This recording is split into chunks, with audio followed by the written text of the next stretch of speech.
Hi everyone. Great to have you here at Black Magic. Get comfortable because today we're presenting What If the Sorting Hat Refused to Sort Harry and Declared Him the Heir of Hogwarts itself. Before we start, a gentle reminder, if you love stories like this, please like and subscribe. It helps the algorithm show our videos to more people. And now, the moment you've been waiting for.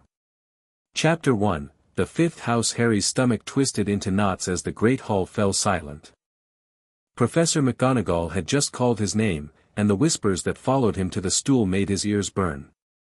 Potter, did she say? The Harry Potter? The last thing Harry saw before the sorting hat dropped over his eyes was a sea of students craning to get a better look at him.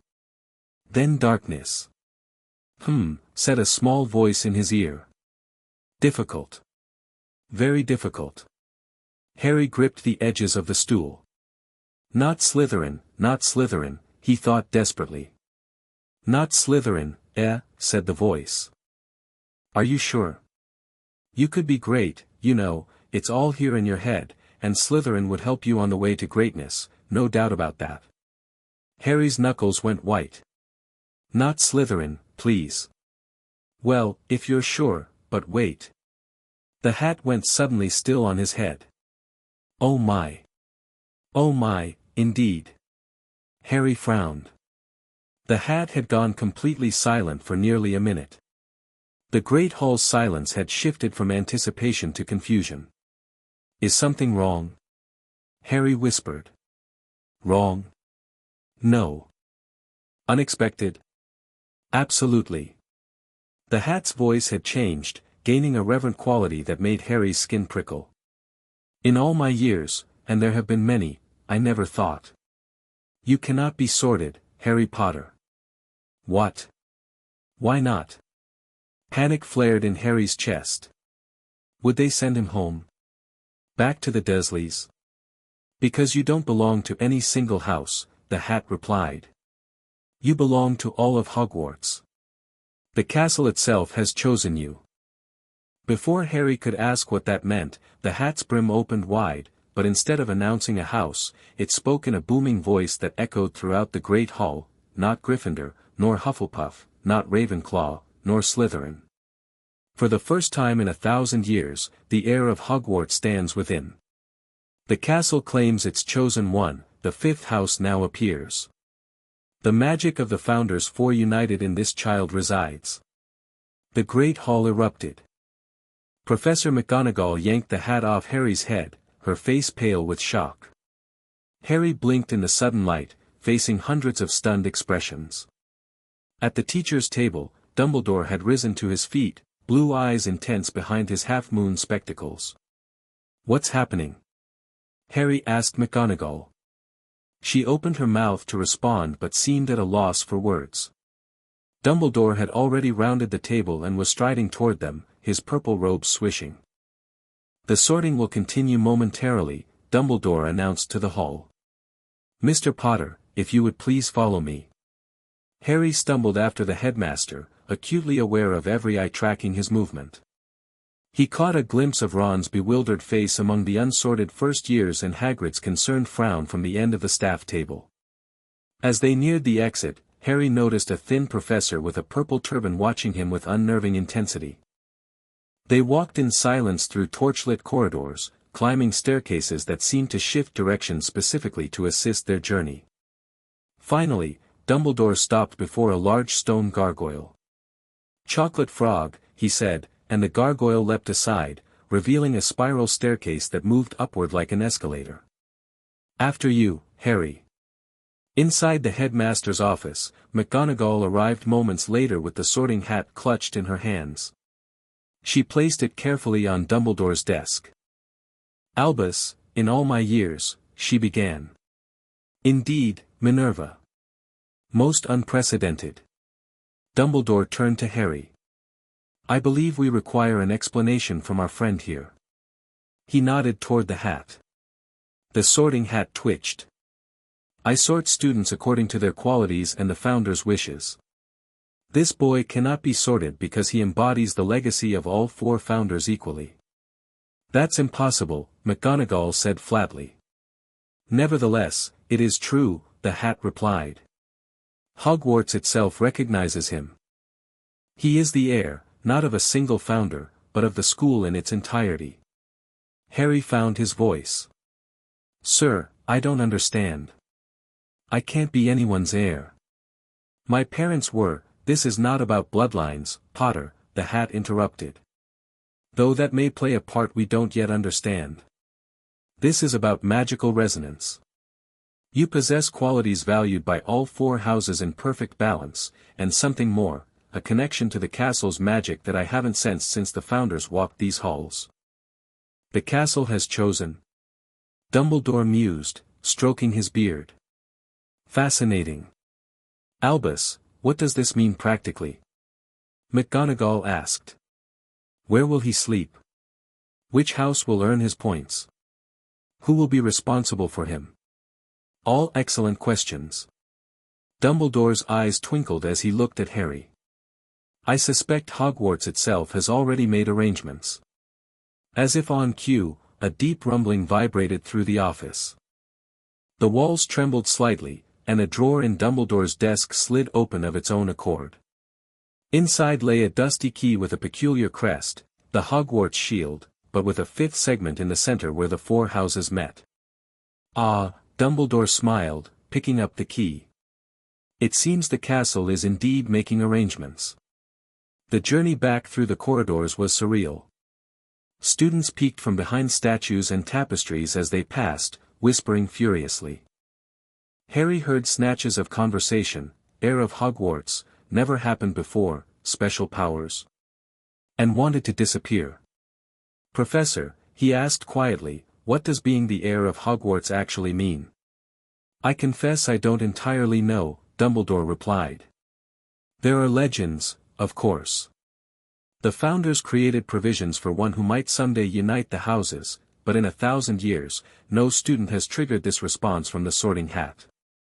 They stopped at a blank wall between a painting of dancing trolls and a tall window overlooking the lake.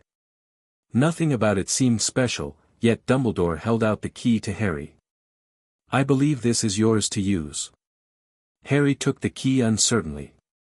But the stone wall rippled like water, revealing an ornate door that certainly hadn't been there seconds before. The door bore the same 5-part crest as the key. Your quarters, I presume, Dumbledore said. I shall leave you to explore while I return to the feast. Professor McGonagall will bring a student from each house to meet you shortly. I suspect the castle wishes you to build bridges. As Dumbledore walked away, Harry stared at the key in his palm. With a deep breath, he slid it into the lock and pushed the door open. The room beyond took his breath away. It wasn't just a bedroom but a spacious common area with cathedral ceilings and tall windows that shouldn't have been possible given where the door was located. A massive fireplace dominated one wall, already crackling with a welcoming fire. The room featured elements from all four houses. Gryffindor's red and gold tapestries hung alongside Slytherin's silver and green banners. Ravenclaw's bronze eagle sculptures perched on bookshelves filled with ancient tomes, while Hufflepuff's warmth showed in comfortable black and yellow cushions scattered on window seats. This can't be for me, Harry whispered, stepping inside. The door swung shut behind him, and Harry nearly jumped out of his skin when a voice replied, Of course it's for you, young heir. Who else? Harry whirled around. The fourth figure, a shrewd-looking man with a silver beard, merely inclined his head. Salazar Slytherin. Harry gaped at them.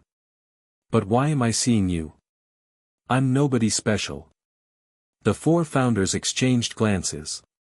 Rowena spoke first, her voice precise and measured. The castle has recognized something in you that we programmed it to detect. A perfect balance of our values and the potential to unite rather than divide. But the hat almost put me in Slytherin, then it changed its mind, Harry said. Salazar leaned forward with sudden interest. Did it now?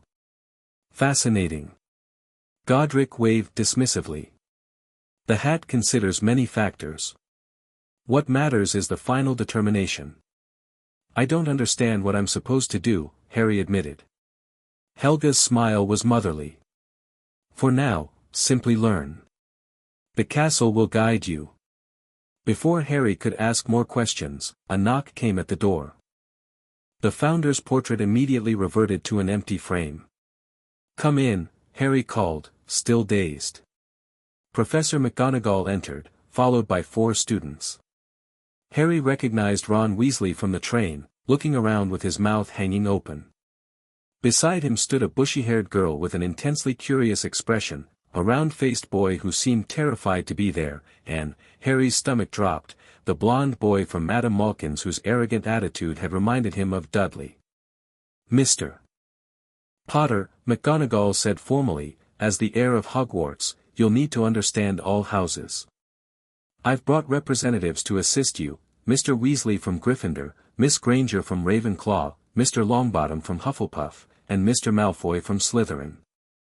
The blonde boy, Malfoy, looked like he'd rather be anywhere else. The girl, Granger, practically vibrated with questions.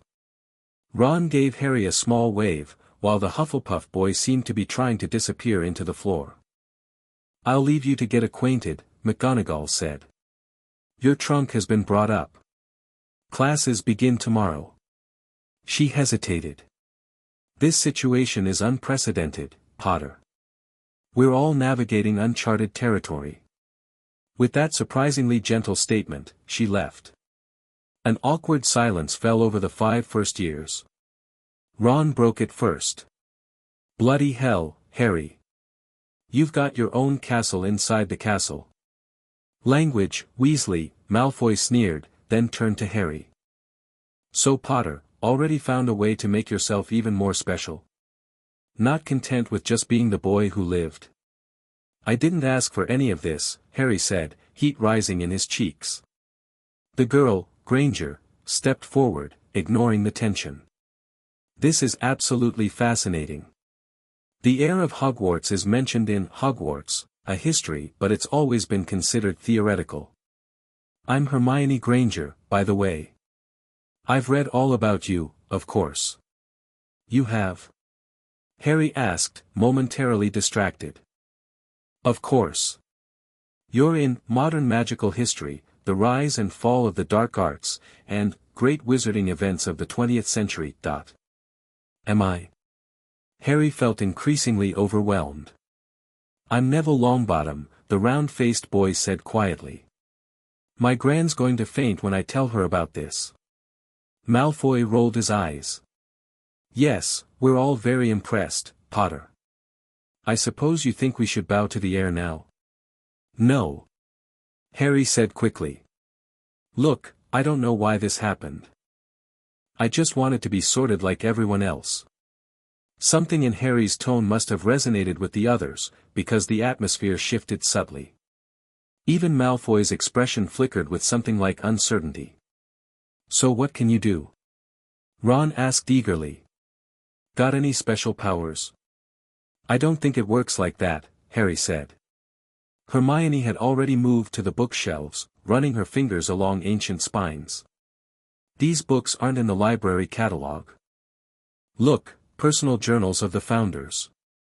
She reached for one, but the book shifted away from her touch. "Oh. Perhaps they're only for Potter to read," Malfoy said with mock sweetness. Harry walked over and tentatively touched the same book. It instantly relaxed under his fingers, allowing him to pull it from the shelf. The cover bore Rowena Ravenclaw's eagle crest. "That settles it," Ron said with a whistle. "The castle definitely knows who you are." Neville had wandered to one of the windows. "This doesn't make sense. We're not in a tower, but this window overlooks the entire grounds." Everyone joined him, and sure enough, the view was impossible. They could see the Quidditch pitch, the lake, and the Forbidden Forest all from an angle that shouldn't exist. "Magical architecture," Hermione breathed. "The room exists in multiple spaces simultaneously." "Or none at all," Malfoy added reluctantly, showing the first sign of genuine interest. "My father told me about chambers in the Ministry that work similarly." Harry pressed his palm against the cool glass, and instantly felt a strange vibration, like the castle was humming beneath his touch. The sensation traveled up his arm and settled somewhere behind his ribs, warm and welcoming. "Did you feel that?" he asked the others. They shook their heads, watching him curiously.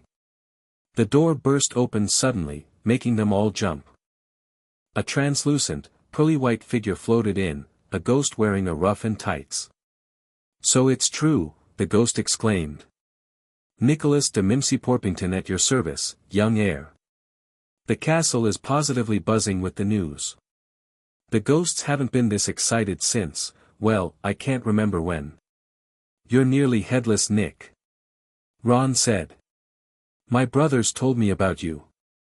The ghost winced. "Sir Nicholas, if you please.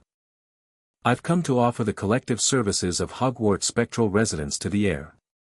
We know this castle better than anyone, except perhaps the elves." As if on cue, a loud crack made Neville yelp. A small creature with bat-like ears and huge eyes appeared, bowing so low its pencil-thin nose touched the floor. "Tippy is honored to serve the heir of Hogwarts," the house elf squeaked. "The kitchens are celebrating.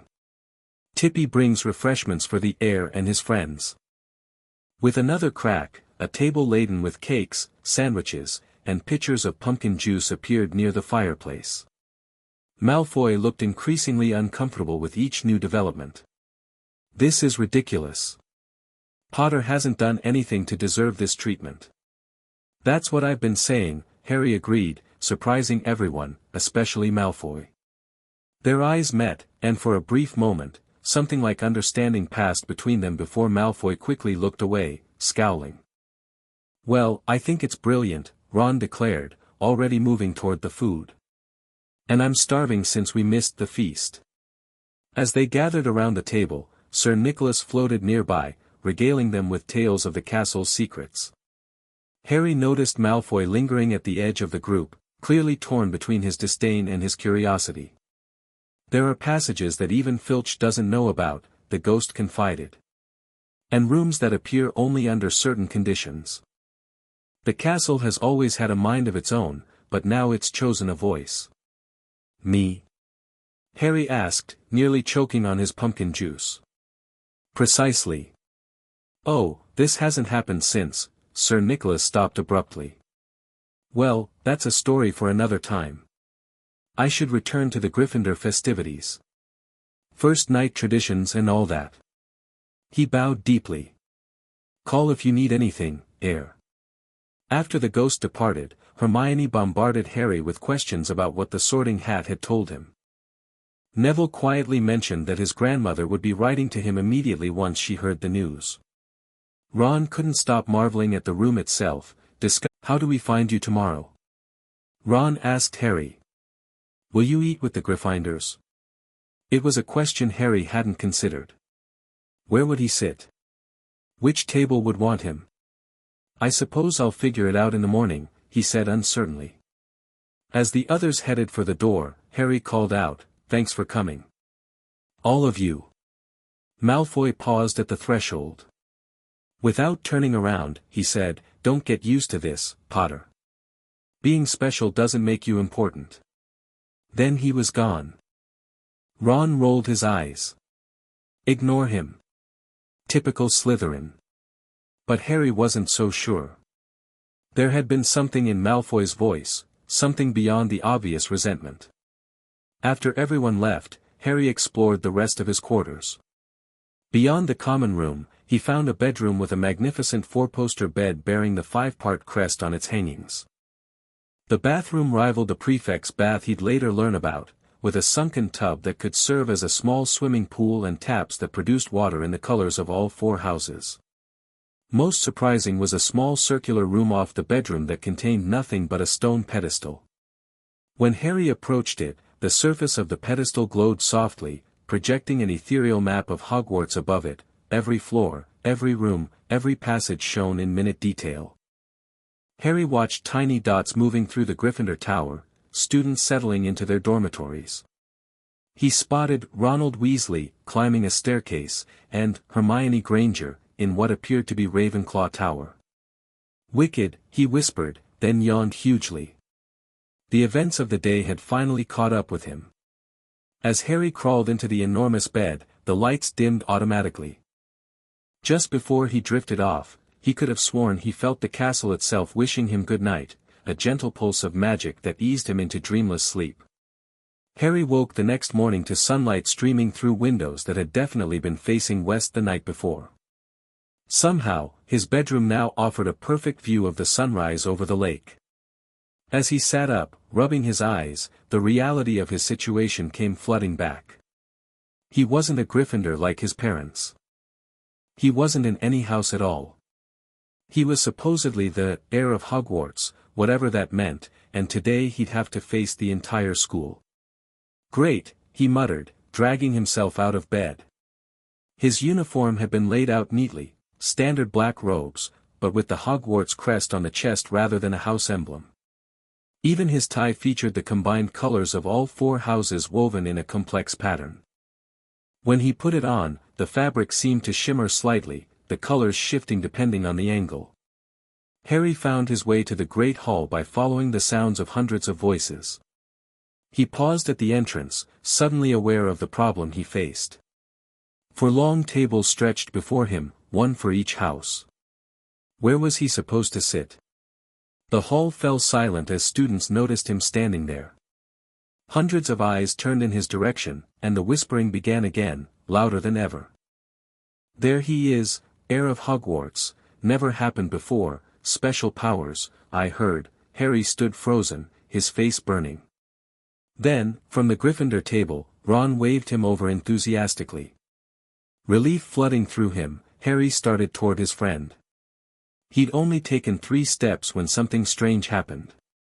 The stone floor beneath his feet rippled, and a 5th table materialized in the center of the Great Hall, smaller than the house tables, with 8 chairs around it. The table bore the same 5-part crest that marked Harry's quarters and robes. The whispering exploded into outright exclamations. Even the teachers at the staff table looked shocked, all except Dumbledore, whose eyes twinkled as he observed the proceedings with apparent delight. Harry stood awkwardly beside the new table, unsure what to do. Was he supposed to sit there alone? The thought was mortifying. Ron solved the problem by grabbing his plate and goblet from the Gryffindor table and marching over to join Harry. Brilliant, he declared, plopping down in one of the chairs. Can we sit anywhere we want now? Before Harry could answer, Hermione had joined them from the Ravenclaw table, her arms full of books. This is fascinating magic, she said, examining the table's woodwork. Conjuration usually doesn't last this long, the castle must be maintaining it permanently. To Harry's surprise, Neville hesitantly approached from the Hufflepuff table. Is it all right if I join you? He asked nervously. Course it is, Harry said quickly, relieved not to be the center of attention alone. The 4th arrival shocked everyone. Draco Malfoy stood beside the table, his expression unreadable. I suppose someone has to represent Slytherin in this circus, he drawled, taking a seat as far from Ron as possible. With 4 houses represented at the small table, the rest of the hall gradually returned to their breakfasts, though curious glances continued to come their way. Harry noticed that the table had expanded slightly to comfortably accommodate them all. Your schedule, Mr. Potter, Professor McGonagall said, appearing behind him and handing over a parchment. She surveyed the mixed house group with raised eyebrows but made no comment before continuing her distribution of Gryffindor schedules. Harry examined his timetable. Looks like I'm taking classes with different houses throughout the day. Hermione peered over his shoulder. That makes sense. You should experience all the houses. She looked wistful. That's actually rather wonderful, getting to learn from all perspectives. Speak for yourself, Ron said through a mouthful of sausage. You're missing double potions with the Slytherins. Absolute nightmare, according to my brothers. Malfoy snorted. Only because Gryffindors can't follow simple instructions. Instead of escalating, Harry changed the subject. What's our first class today? He deliberately said our, hoping to maintain this fragile peace.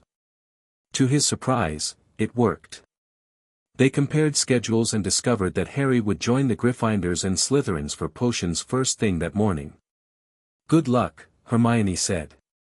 "Professor Snape is supposedly quite strict." "Strict but brilliant," Malfoy countered.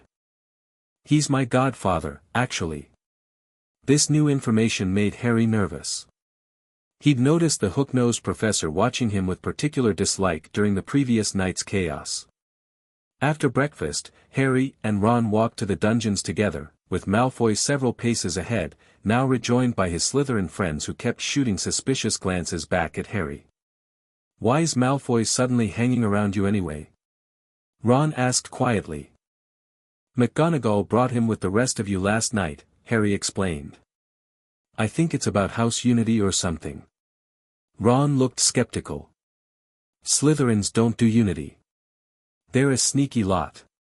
They reached the potions classroom, where students had already divided themselves, Slytherins on one side, Gryffindors on the other.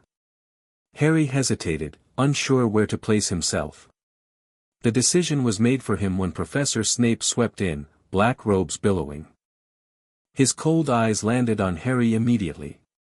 "Ah, yes," he said softly. "Harry Potter. Our new celebrity." Some of the Slytherins sniggered. Harry sat straighter, trying not to show his discomfort. "The Heir of Hogwarts itself," Snape continued, his voice dripping with skepticism. "How convenient. Tell me, Potter, does being the chosen one of the castle exempt you from learning like everyone else, or will you deign to study alongside ordinary students?" Harry met his gaze steadily. "I'm here to learn, Professor. Just like everyone else." Something flickered in Snape's expression, surprise, perhaps, at not getting a rise out of Harry. He launched into a speech about the subtlety of potion-making. He glanced at Ron, who looked equally clueless, then noticed Hermione's words from earlier, "Professor Snape is supposedly quite strict," suddenly appear in his mind's eye, as if reading from a page. Below that, new words formed: asphodel and wormwood make a sleeping potion so powerful it is known as the draught of living death. It was like having a book open in his head. Harry blinked in confusion but answered, "The draught of living death, sir." Snape's eyes narrowed. "Where would you look if I told you to find me a bezoar?" Again, knowledge that Harry was certain he'd never learned appeared in his thoughts. A bezoar is a stone taken from the stomach of a goat and will save you from most poisons. "From the stomach of a goat, Professor." Snape's lips thinned to a white line. "What is the difference, Potter, between monkshood and wolfsbane?" This time, Harry knew the answer came from outside himself. "They are the same plant, also called aconite." "They're the same plant, sir. Also known as aconite." The classroom was dead silent. Snape stared at Harry with an unreadable expression. "It seems," Snape said finally, "that our heir has done some reading." He turned abruptly. "Well? Why aren't you all copying that down?" There was a sudden scramble for quills and parchment. Snape paired them up to mix a simple potion to cure boils. To Harry's surprise, instead of being paired with Ron, he found himself working beside Draco Malfoy. "Professor Snape always favors his own house," Ron whispered as he passed Harry on the way to work with Seamus Finnegan. Malfoy measured ingredients with practiced precision. "You've studied," he said, not looking at Harry. It wasn't a question. "Not exactly," Harry replied honestly, weighing dried nettles. "Then how did you know the answers?" Malfoy kept his voice low, eyes on their cauldron. Harry hesitated. "I think the castle told me." That got Malfoy's full attention. "What?" "It was weird, like reading from a book in my head, but I know I never read it before." Malfoy studied him with newfound interest. "Try something else. Ask yourself about." He glanced at their ingredients, porcupine quills. Harry concentrated, focusing on porcupine quills. Almost immediately, information appeared in his mind: porcupine quills are highly combustible when heated. Always remove your cauldron from the fire before adding them to prevent melting or explosions. "They're combustible," Harry whispered. You need to take the cauldron off the fire before adding them. As if to prove his point, across the room, Neville had just added quills to his cauldron while it was still on the fire. With a loud hissing, the potion spilled onto the stone floor, burning holes in students' shoes. Neville, drenched in the mixture, moaned in pain as angry red boils sprang up on his arms and legs. "Idiot boy!"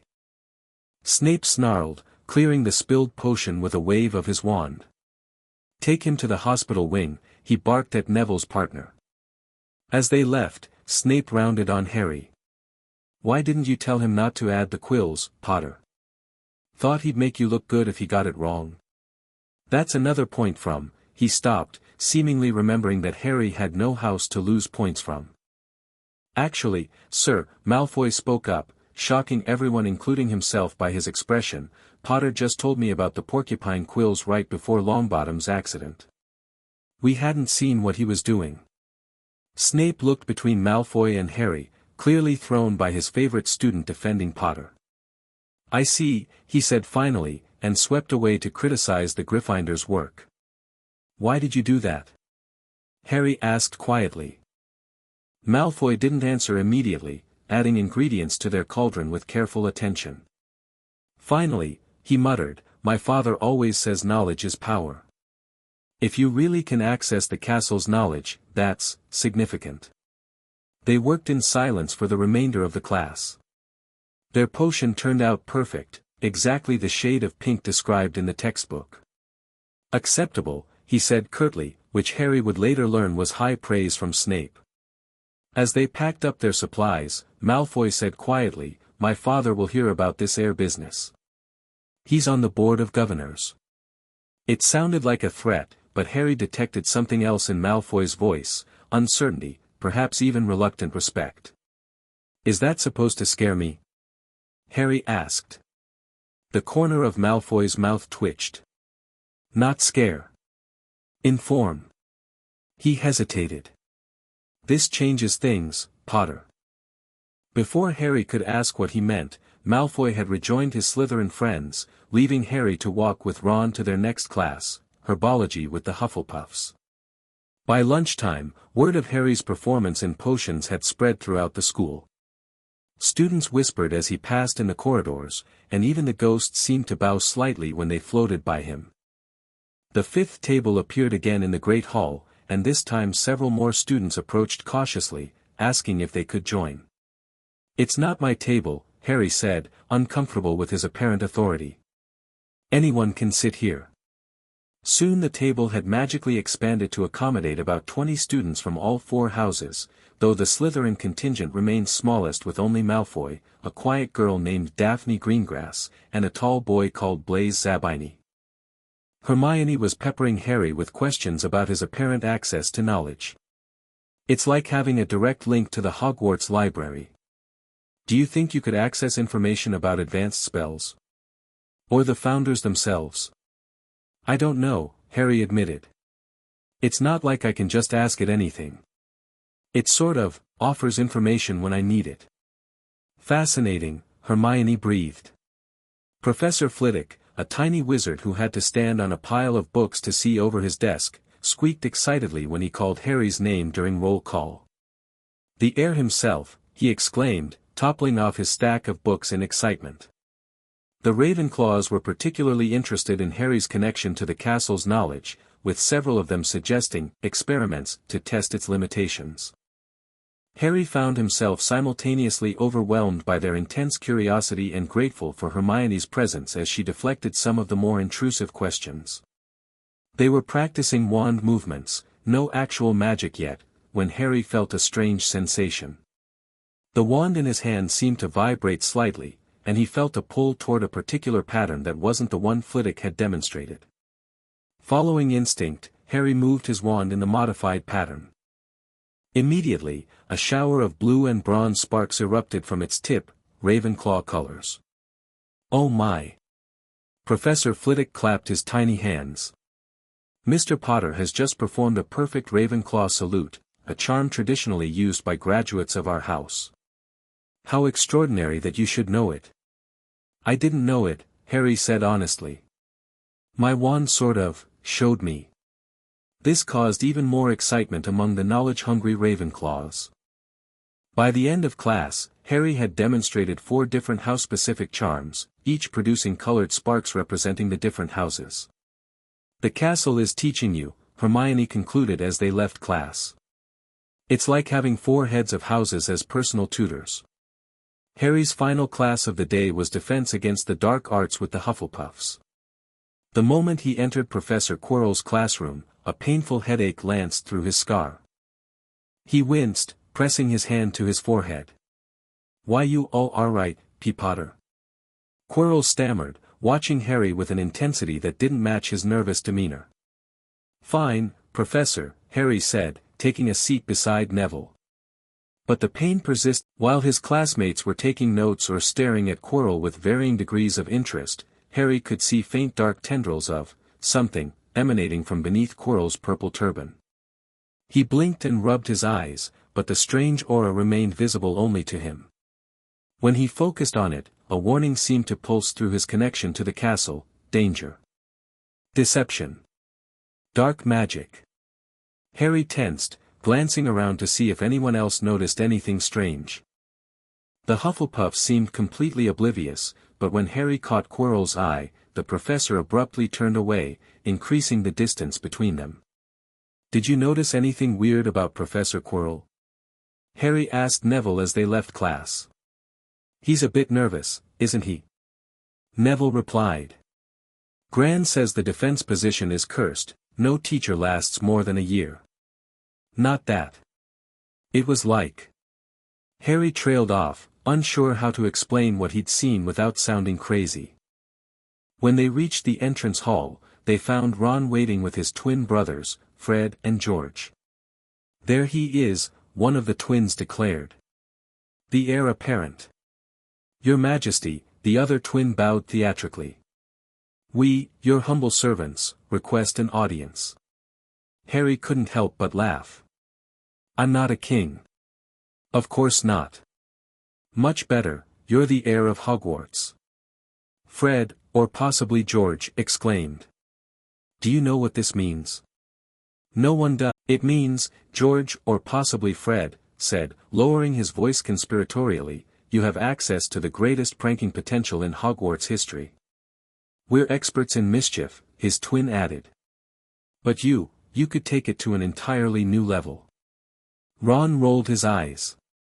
"Leave him alone. He's got enough attention already." Speaking of attention, Neville interrupted softly, pointing toward the marble staircase where Professor McGonagall was approaching with a severe expression. "Potter, the headmaster would like to see you in his office immediately," she said. "Have I done something wrong?" Harry asked anxiously. Her expression softened slightly. "No, but there have been developments regarding your situation. Several prominent wizarding families have expressed concerns." As Harry followed McGonagall back to Dumbledore's office, he wondered what new complications awaited him. Being the heir of Hogwarts was proving to be far more complicated than simply belonging to a house. In Dumbledore's office, Harry found not only the headmaster but also a tall man with long platinum blonde hair who could only be Draco's father. The resemblance was striking, the same pointed features and cold grey eyes, though the elder Malfoy carried himself with an aristocratic hauteur that Draco had not yet fully mastered. "Ah, Harry," Dumbledore said pleasantly. "Thank you for joining us. This is Lucius Malfoy, a member of the Hogwarts Board of Governors."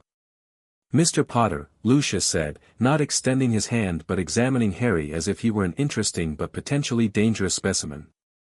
"Your unusual status has caused quite a stir." "I didn't ask for it, sir," Harry replied. "Few ask for power, Mr. Potter, yet many seek to use it once they have it." Lucius tapped his snake-headed cane against the floor. "The board is concerned about what exactly being the heir of Hogwarts entails. Does it grant you authority over school matters? Access to restricted areas? Special privileges?" "I don't know," Harry admitted. "I'm still figuring it out myself."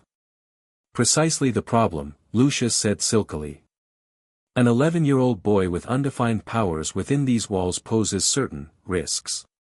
Dumbledore's eyes had lost their twinkle.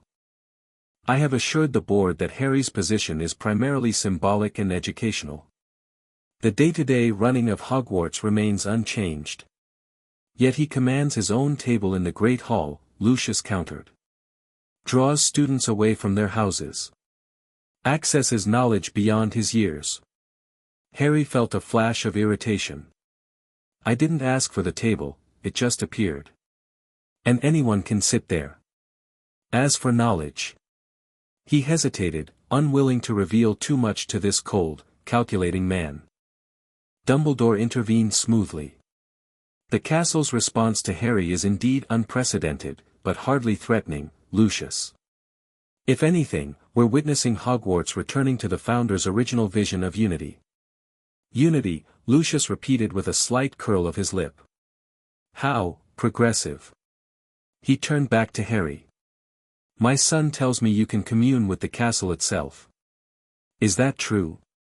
Harry chose his words carefully. Sometimes I get impressions. Helpful information. About what, exactly? Academic stuff mostly, Harry said, deliberately vague. He had no intention of telling Lucius Malfoy about the warning he'd received regarding Quirrell. Lucius studied him for a long moment. Very well. The board will continue to monitor this situation. If your position should interfere with like everyone else. After Lucius departed, Dumbledore gestured for Harry to remain. You handled that quite diplomatically, Harry. He doesn't seem to like me very much, Harry observed. Mr. Malfoy represents those who prefer tradition over innovation, Dumbledore said carefully. Your unique position challenges centuries of established practice. I still don't understand what I'm supposed to do, Harry admitted. Dumbledore steepled his fingers. Perhaps that is for you to discover. The castle chose you for a reason.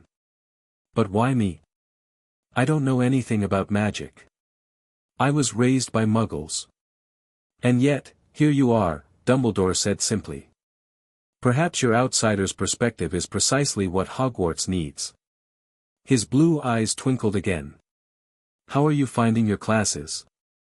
Harry described his day, including the house-specific charms he'd performed in Flitwick's class. He hesitated before mentioning his experience in defense against the dark arts.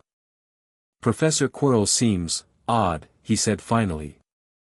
In what way? Dumbledore asked, his expression unreadable. Harry decided to be partially honest. I got a headache in his class. And there was something off about him. Professor Quirrell had a difficult encounter with vampires during his sabbatical, Dumbledore replied. It has left him somewhat changed. However, if you continue to experience discomfort in his presence, please let me know. Walking back to his quarters, Harry felt the weight of all the day's interactions. Being the heir of Hogwarts meant being watched constantly, by students, teachers, portraits, ghosts, and now the Board of Governors. Everyone seemed to expect something from him, but no one could tell him exactly what. As he approached the wall that concealed his door, he noticed Draco Malfoy leaning against a nearby pillar, apparently waiting for him. Potter, Malfoy acknowledged. Malfoy, Harry returned cautiously. Come to deliver another message from your father? Draco's pale face flushed slightly. I'm not my father's messenger. Then what do you want? Draco seemed to struggle with himself before answering. Information. You have access to knowledge no one else does. And why would I share it with you? Because I can help you understand how to use it, Draco replied. You might be the heir, but you know nothing about wizarding politics, traditions, or power structures. I do. Harry considered this. Malfoy wasn't offering friendship, just a transaction. Knowledge for knowledge. Why would you help me? I thought your father was against all this. My father represents tradition, Draco said carefully. But I'm interested in advantage.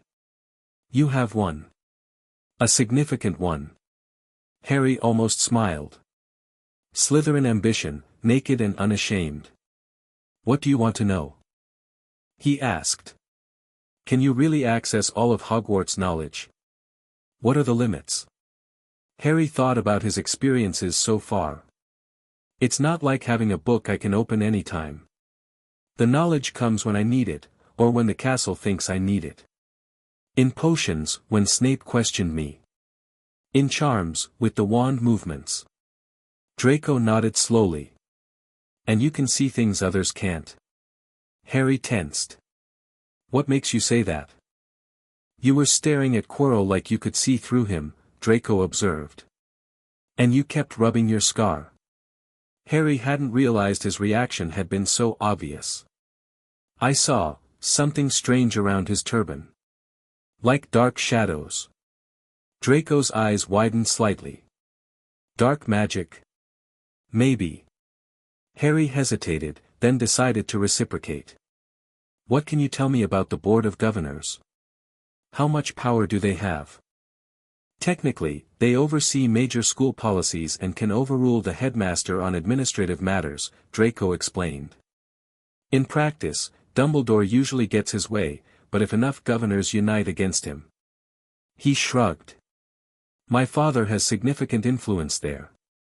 And he doesn't like the idea of the Heir of Hogwarts. He doesn't like unknown variables, Draco corrected.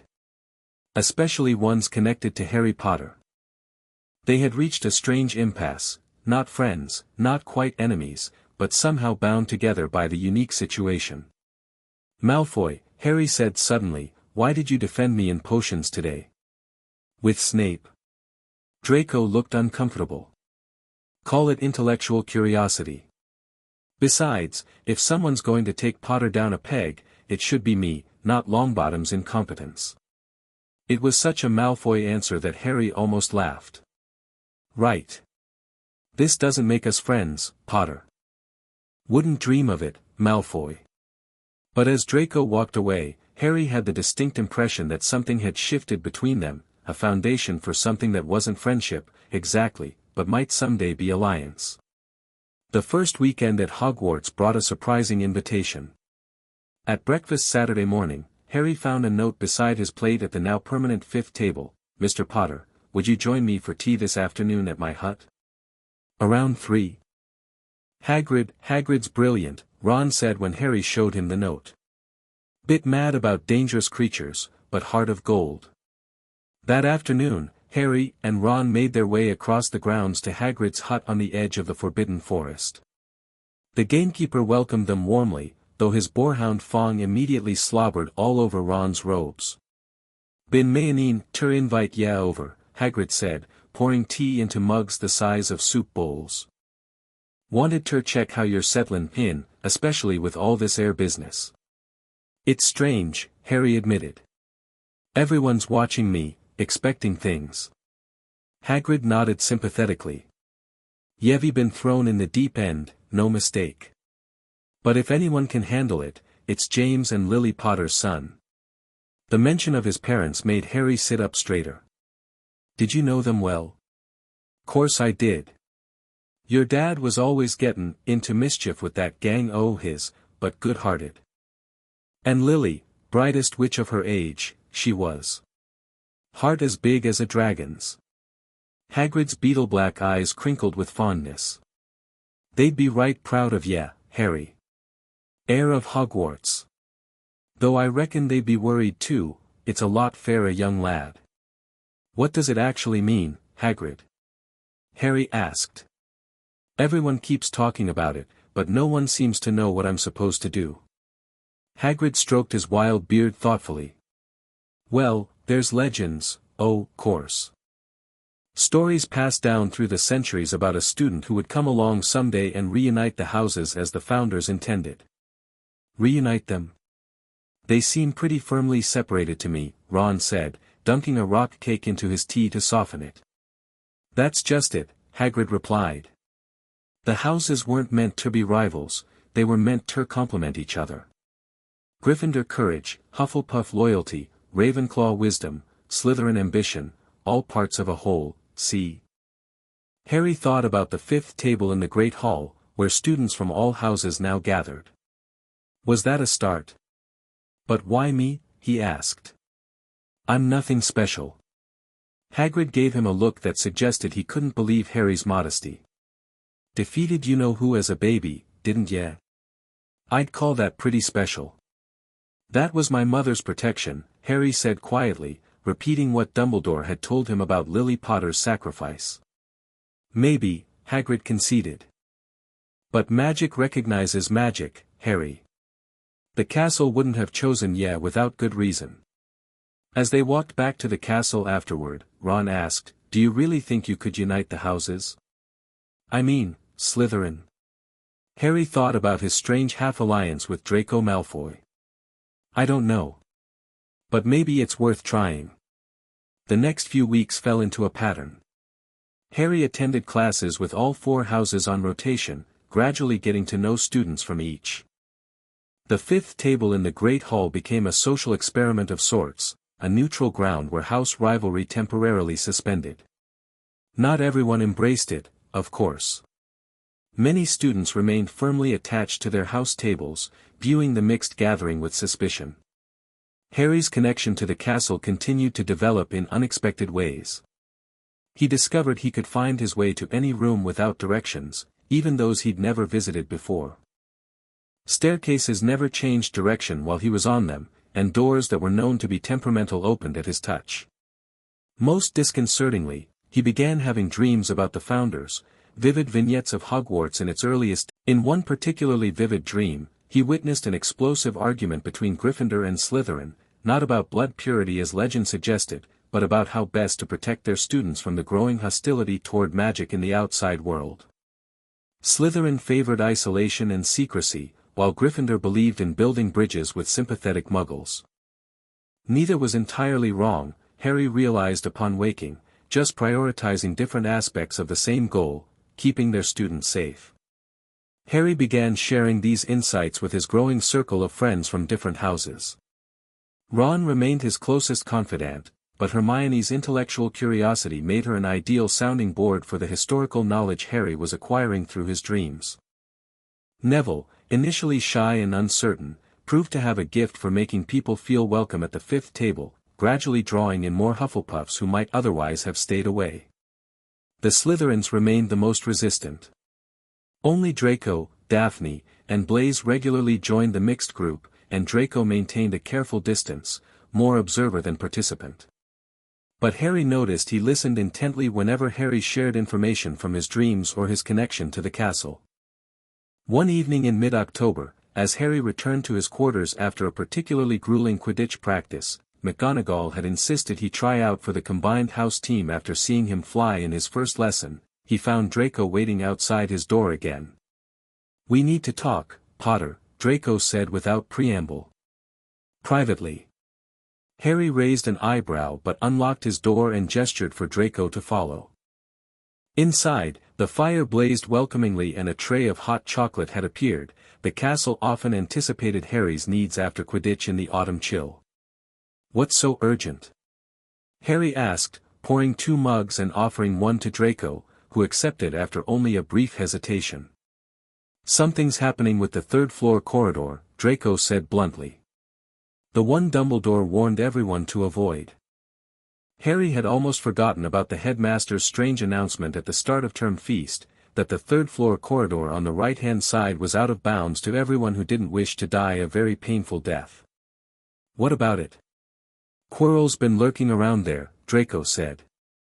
"I saw him last night when I was returning from the library. He didn't notice me, but he was trying the door, and his stutter was gone completely." Harry frowned. "Gone." He was muttering to himself, completely fluent. Something about the next obstacle. This confirmed Harry's growing suspicions about the defense professor. The dark aura Harry had first noticed continued to appear whenever he was in Quirrell's presence, and his scar invariably ached during defense lessons. "There's something hidden in that corridor," Harry said slowly. "Something valuable or dangerous. And Quirrell wants it." "But what?" Draco pressed. "And why tell me instead of going straight to Dumbledore?" Harry considered the question. Because I don't have proof, just suspicions. And because. Because what? Because you notice things, Harry admitted. You see patterns and motivations that I might miss. Draco looked momentarily startled by the compliment, then composed his features. Slytherin trait, he said with a touch of pride. Observation before action. Exactly. So what do you think is happening? Draco took a sip of hot chocolate, organizing his thoughts. Something valuable is hidden at Hogwarts. Something worth breaking into Gringotts for. Harry's eyes widened. How did you? The Gringotts break-in was in the Daily Prophet the day after we arrived, Draco said impatiently. The vault had been emptied earlier that same day. Coincidence? Harry thought back to his trip with Hagrid, who had emptied Vault 713 of a small, grubby package. Unlikely, he agreed.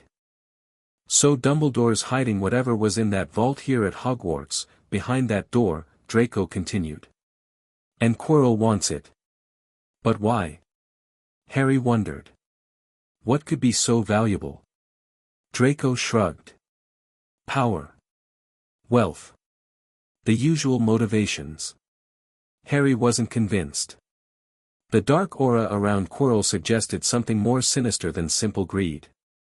He closed his eyes, focusing on his connection to the castle.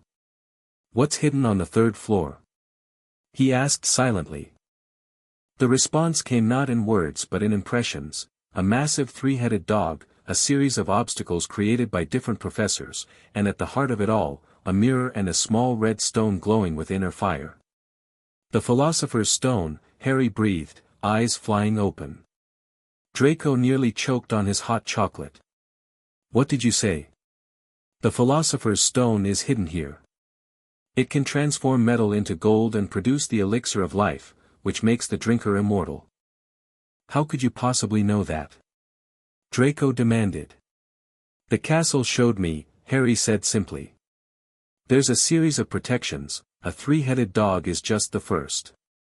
No offense to our stuttering professor, but he's hardly the type to orchestrate something this sophisticated.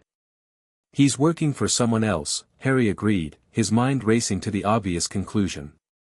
Someone who would desire immortality above all else. The name hung unspoken between them, Voldemort. Draco had gone very pale. That's not possible, he whispered. The Dark Lord is gone. Is he? Harry challenged. Everyone says he was defeated, not killed. What if he's out there somewhere, barely alive, using Quirrell to get the stone so he can return? The implications clearly disturbed Draco, whose family had been allied with Voldemort during the war. His father had claimed to have been under the Imperius curse, but Harry suspected the truth was more complicated. If you're right, Draco said finally, this is way beyond us, Potter. This is Dumbledore's problem. Dumbledore's not always here, Harry pointed out. And Quirrell's getting more confident. We need to keep an eye on that corridor. We? Draco echoed. Well, I'm going to watch it, Harry said firmly. You can help or not. Draco studied him for a long moment. You really are a Gryffindor at heart, aren't you? Rushing headlong into danger. The Sorting Hat said I could have been in any of the houses, Harry replied. Including Slytherin. That startled Draco more than anything else that evening. You? In Slytherin? The Hat said I could be great there. Draco's expression was unreadable. That changes things. Does it? Maybe. Draco set down his mug and stood. I'll keep an eye on Quirrell. But I'm not promising anything else, Potter. If the Dark Lord is involved. I understand, Harry said, and he did. Draco was being pulled between old loyalties and new possibilities. After Draco left, Harry stood before the pedestal in the map room, watching the tiny dot labeled Draco Malfoy make its way toward the dungeons. Nearby, another dot caught his eye. Quirinus Quirrell was indeed pacing outside the third-floor corridor. But what sent a chill down Harry's spine was the way the name occasionally flickered, briefly displaying a second name overlapping with Quirrell's, Tom Riddle.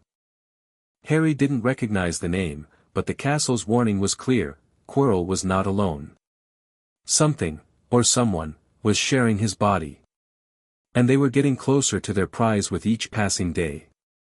Chapter 2, The Founder's Intent. Halloween morning dawned with the smell of baking pumpkin wafting through the corridors of Hogwarts. Harry woke to find his ceiling enchanted to show a stormy sky with bats flying across it, the castle's idea of festive decoration, apparently. "Thanks," Harry mumbled, and the ceiling briefly brightened in response. These small interactions with Hogwarts itself had become normal over the past 2 months, though they still startled him sometimes. He dragged himself out of bed, still tired from staying up late watching the Marauders map. That's what Fred and George Weasley had called it when they'd given it to him last week, insisting the heir of Hogwarts should have it.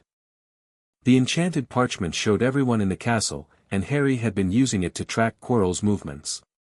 Last night, the defense professor had spent 3 hours pacing outside the third-floor corridor before that strange second name, Tom Riddle, had flickered over his dot again. Harry had tried asking the castle about Tom Riddle, but for once, no information had appeared in his mind. It felt like the castle was reluctant to share that particular piece of knowledge. As Harry entered the Great Hall for breakfast, he immediately spotted trouble at the 5th table. Draco and Ron were facing off, wands not quite drawn but hands hovering near their pockets. "Take that back, Malfoy." Ron's face had turned the dangerous red that clashed horribly with his hair. "Make me, Weasley," Draco drawled, though Harry noticed his usual sneer looked forced. Harry rushed over.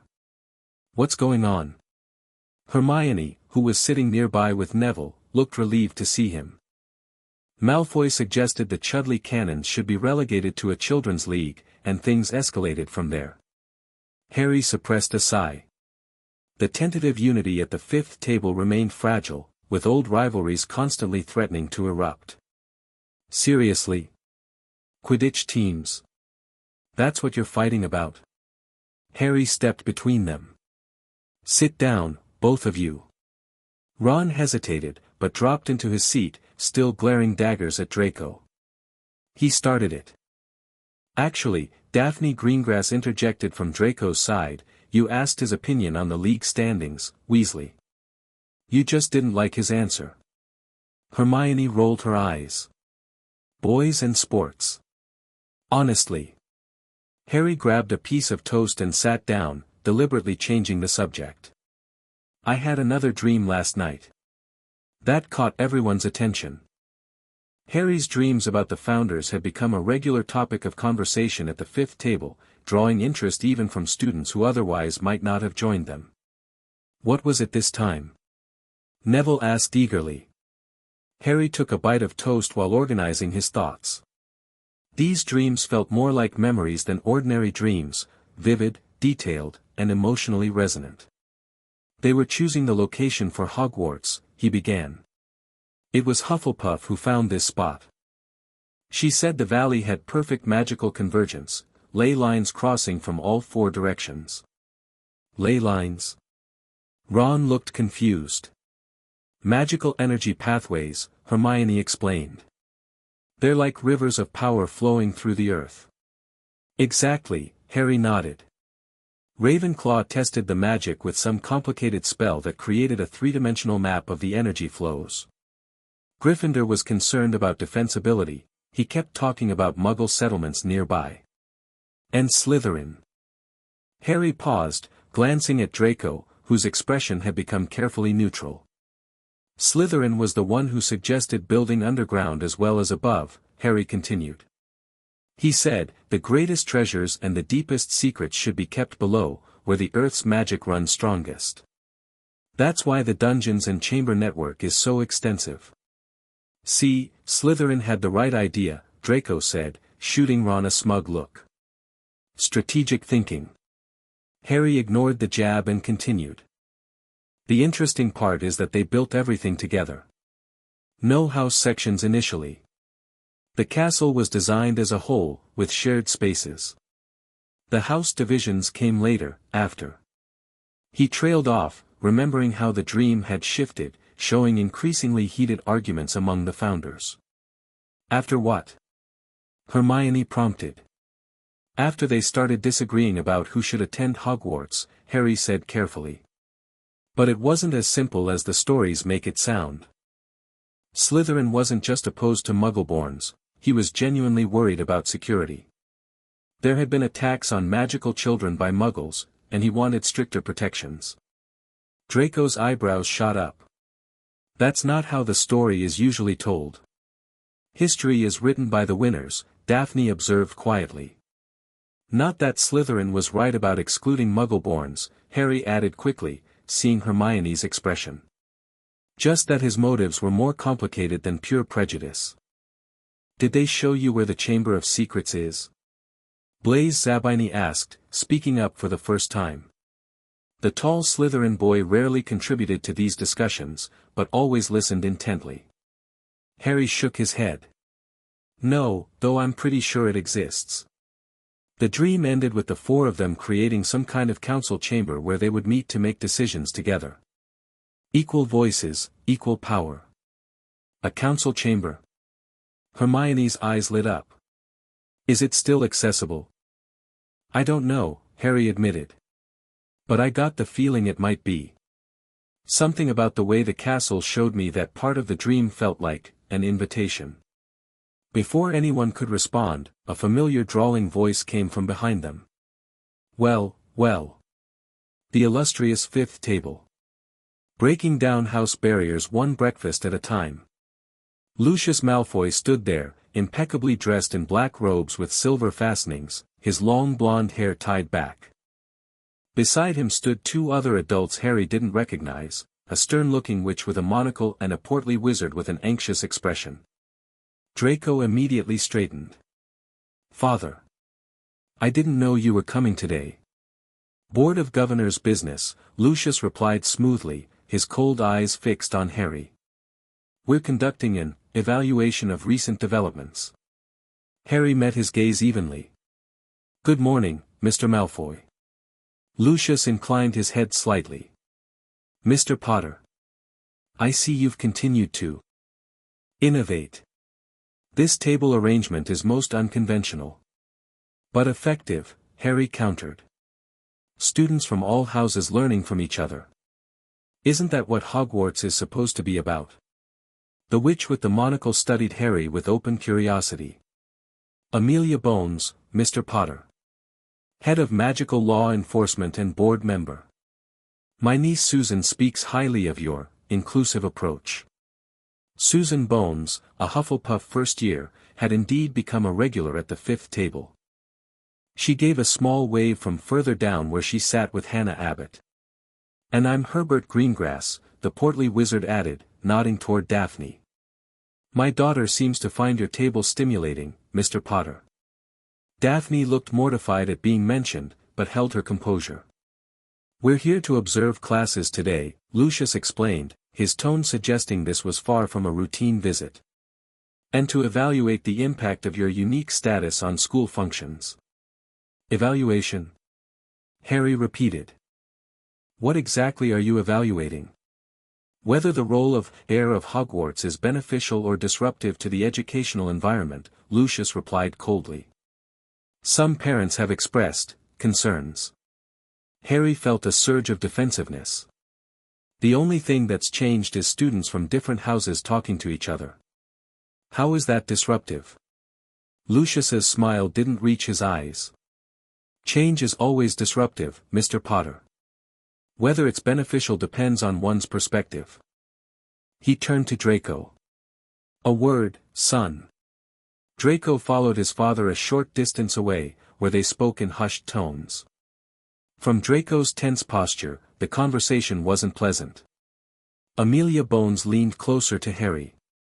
Not everyone shares Lucius's concerns, Mr. Potter, she said quietly. Some of us find the interhouse cooperation quite promising. Indeed, Herbert Greengrass nodded. Old barriers breaking down. Fresh perspectives. Good for the future. When Draco returned, his face was carefully blank, though a muscle twitched in his jaw. He sat without looking at Harry, suddenly very interested in his breakfast. What was that about? Harry asked under his breath. Nothing, Draco muttered. Just family matters. But Harry noticed that Draco remained unusually quiet throughout breakfast, and left without his usual sarcastic remark. Classes that day were tense with board members observing. In Transfiguration, Lucius Malfoy sat in the back corner, watching McGonagall's every move with critical eyes.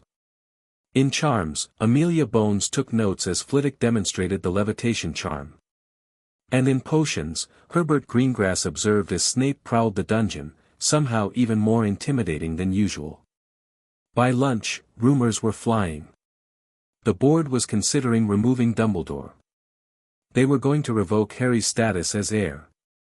They were implementing new restrictions on interhouse activities. It's all rubbish, Hermione declared, joining Harry at the fifth table. They can't undo what the castle itself declared. They can make life difficult, though, Ron pointed out. Percy says the board has a lot of influence over school policies.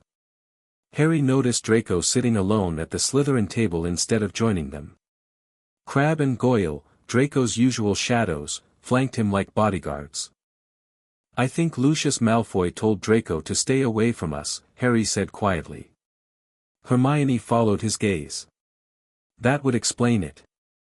Draco's been acting differently these past few weeks, almost civil. His father probably doesn't approve. Harry remembered Draco's warning about Quirrell and the third-floor corridor. Despite their differences, they'd formed an unlikely alliance around that shared secret. Now it seemed Lucius Malfoy was determined to end even that tenuous connection. I'm going to find that council chamber, Harry decided suddenly. Tonight. Ron nearly choked on his pumpkin juice. What? Why? Because the castle keeps showing it to me for a reason, Harry replied. Maybe there's something there that can help me understand what being the heir really means. Something to convince the board that this isn't just some fluke. I'm coming with you, Hermione said immediately. Me too, Ron added. Harry smiled gratefully. I was hoping you'd say that. As darkness fell across Hogwarts that Halloween evening, most students were heading to the Great Hall for the feast.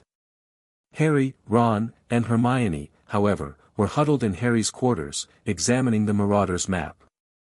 The board members are all in Dumbledore's office, Harry noted, pointing to 3 dots alongside the headmasters. And look, Quirrell's in his classroom, not lurking near the 3rd floor for once. Where do we even start looking for this council chamber? Ron asked.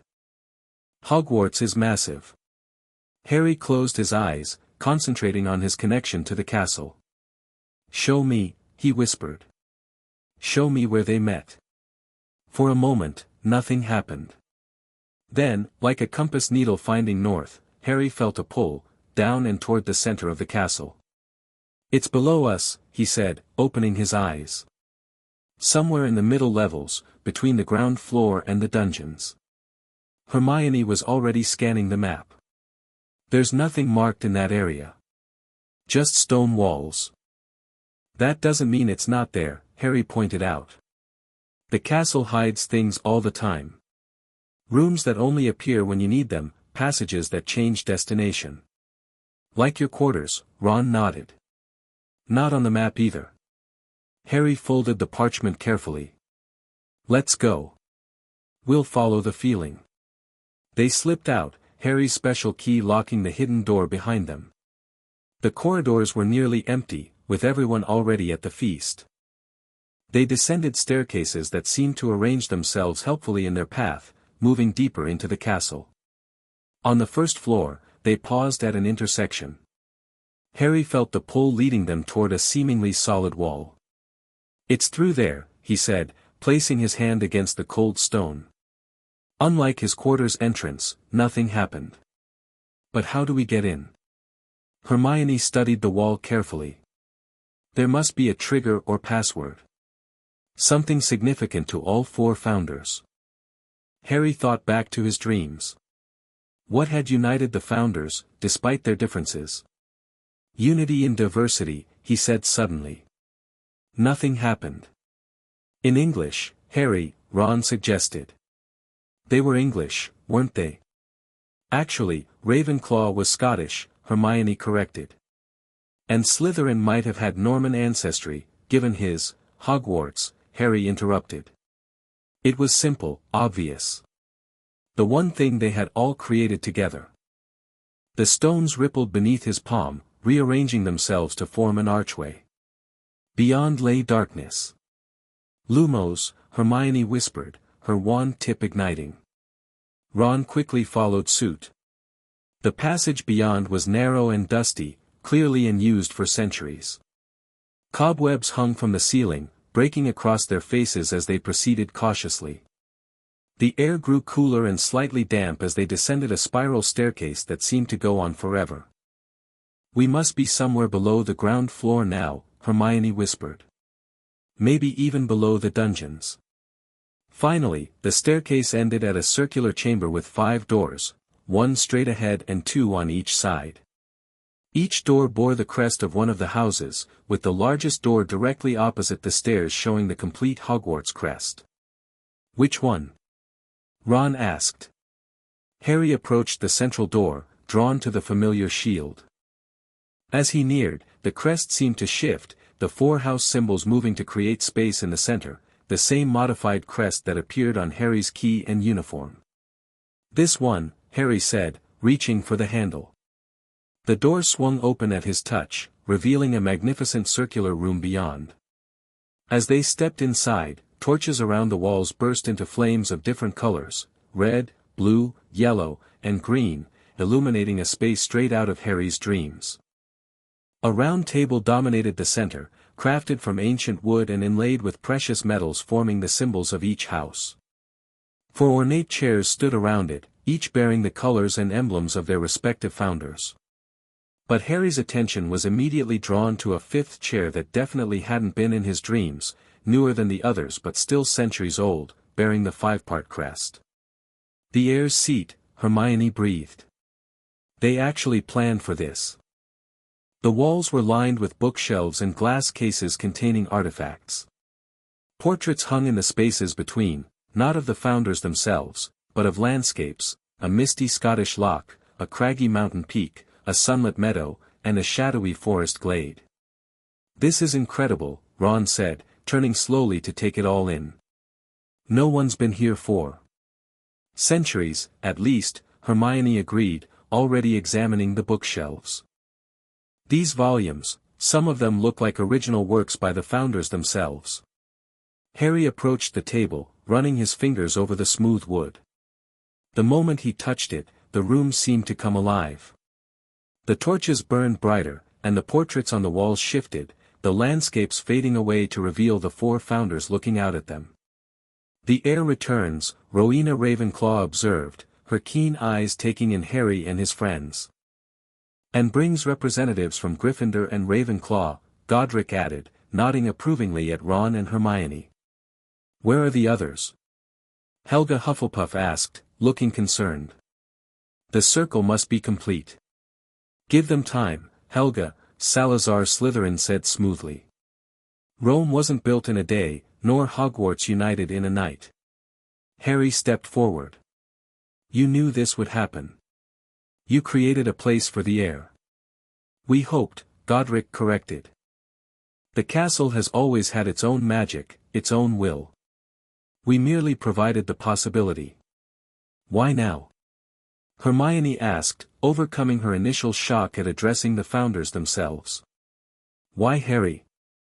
The 4 exchanged glances before Rowena answered. The castle chooses when the need is greatest. When division threatens what unity built. It was already happening in our time, Helga added sadly.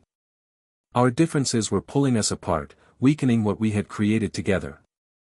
Some differences cannot be reconciled, Salazar said, his expression unreadable. Some principles must not be compromised. And that thinking is precisely why we needed safeguards, Godric countered, a familiar argument clearly resurfacing.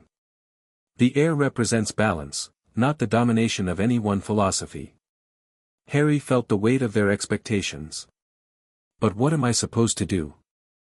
The Board of Governors is evaluating whether my position should even exist. They think I'm disrupting tradition.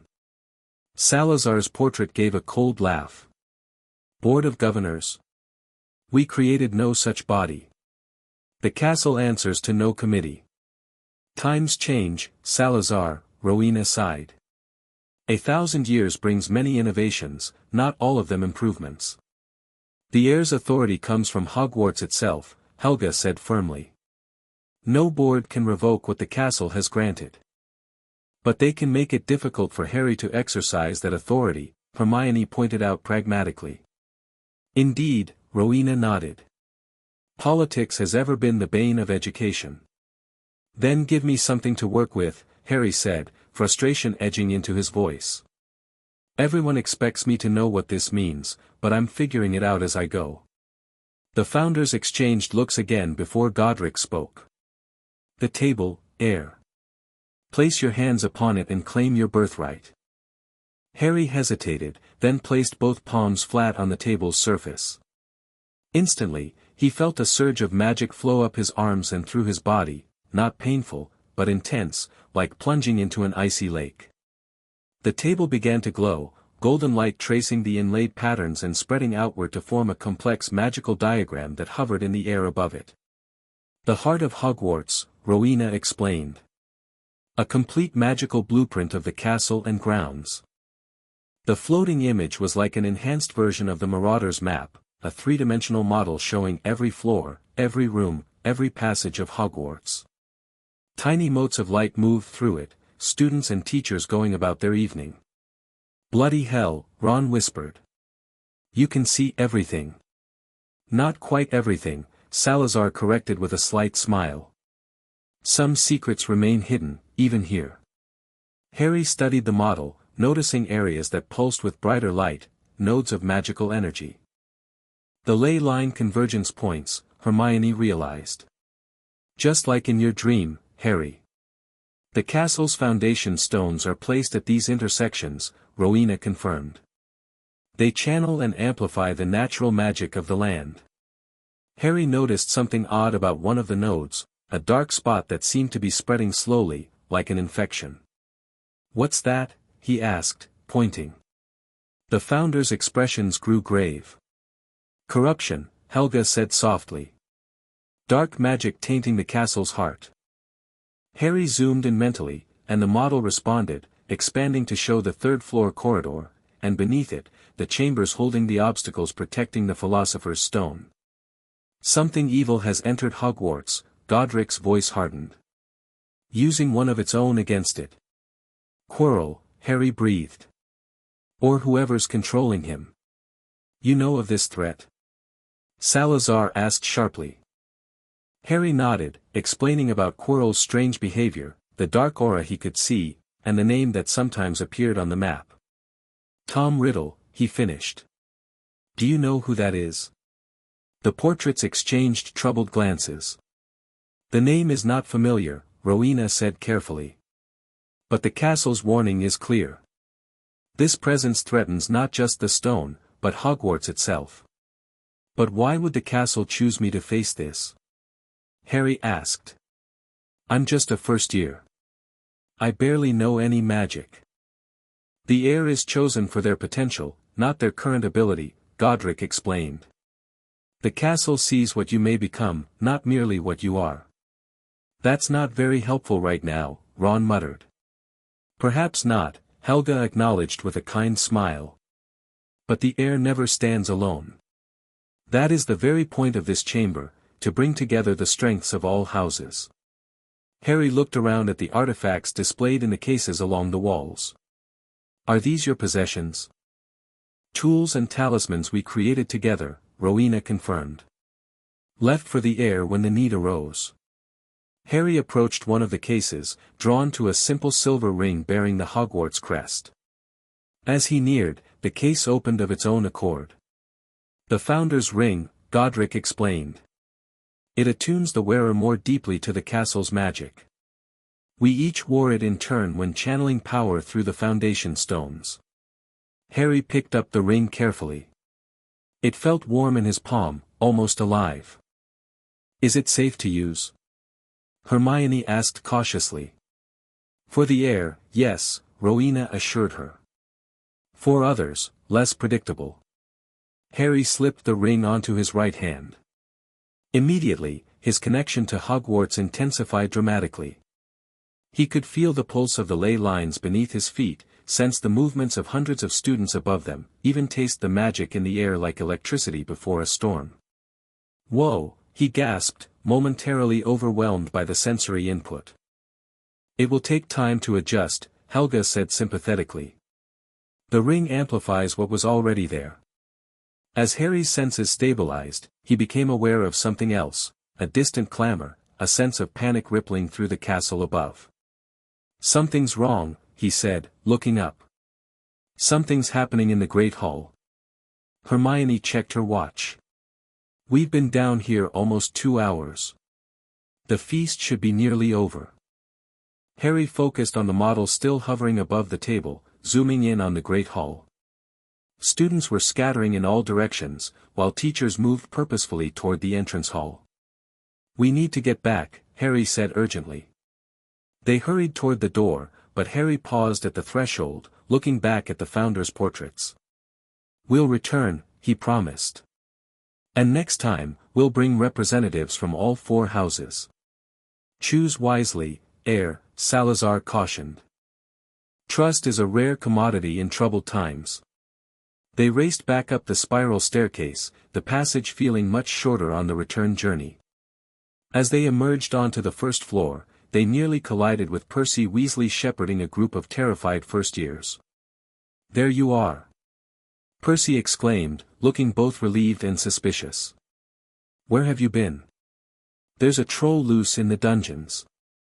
A troll? Hermione repeated incredulously. How did a troll get in?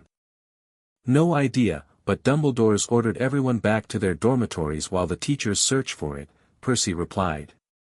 You 3 should, he was interrupted by a blood-curdling scream from nearby. That came from the girls' bathroom, Hermione gasped. That's Parvati. Without hesitation, Harry took off running toward the sound, Ron and Hermione right behind him. Percy shouted after them, but they ignored him, rounding the corner to find a horrifying scene. A 12-foot mountain troll had cornered Parvati Patil and Lavender Brown in the bathroom. The girls were huddled under the sinks as the troll smashed stalls with its massive club. Distract it! Harry shouted, drawing his wand. Ron immediately grabbed a broken piece of wood and threw it at the troll's head. Hey, P-Brain! Over here! The troll turned ponderously, giving Harry a chance to dart forward. Parvati, Lavender, come on, he called. The girls scrambled toward him, but the movement caught the troll's attention. It bellowed and swung its club down toward them. Harry reacted instinctively, throwing his hand up, the one wearing the founder's ring. Protego, he shouted, though he'd never learned the shield charm. A brilliant blue barrier exploded from his hand, far more powerful than any first year should have been able to produce. The club bounced off it with a resounding gong, the impact sending vibrations through Harry's arm but leaving the girls unharmed. Run, he yelled to them, maintaining the shield with effort. As Parvati and Lavender fled, the troll roared in confusion and anger, raising its club for another strike. We need to stop it. Hermione cried. Together. Wingardium Leviosa. Ron cast, pointing his wand at the club just as the troll began its downswing. The club flew from the troll's grasp, hovering in the air above its head. The creature looked up stupidly at its weapon. Now! Harry shouted, dropping the shield and pointing his wand at the floating club. He felt the ring warm on his finger as he channeled magic through it. Drop it! The club plummeted, striking the troll squarely on the head with a sickening crack. The massive creature swayed for a moment, then toppled forward with a crash that shook the bathroom floor. Is it dead?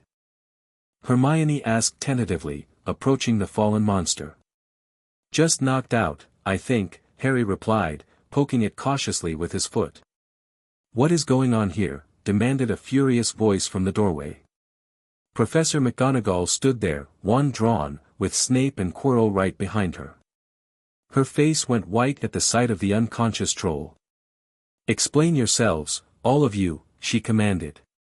Harry opened his mouth to respond, but Parvati stepped forward first. "They saved us, Professor," she said shakily. "Lavender and I were in here when the troll came in. We screamed, and they came running to help. We would have been killed if they hadn't arrived," Lavender added, still trembling. McGonagall's expression shifted from anger to astonishment. "You tackled a full-grown mountain troll? 3 first years?" "It was a team effort," Harry said modestly. McGonagall noticed the ring on Harry's finger, her eyes widening slightly.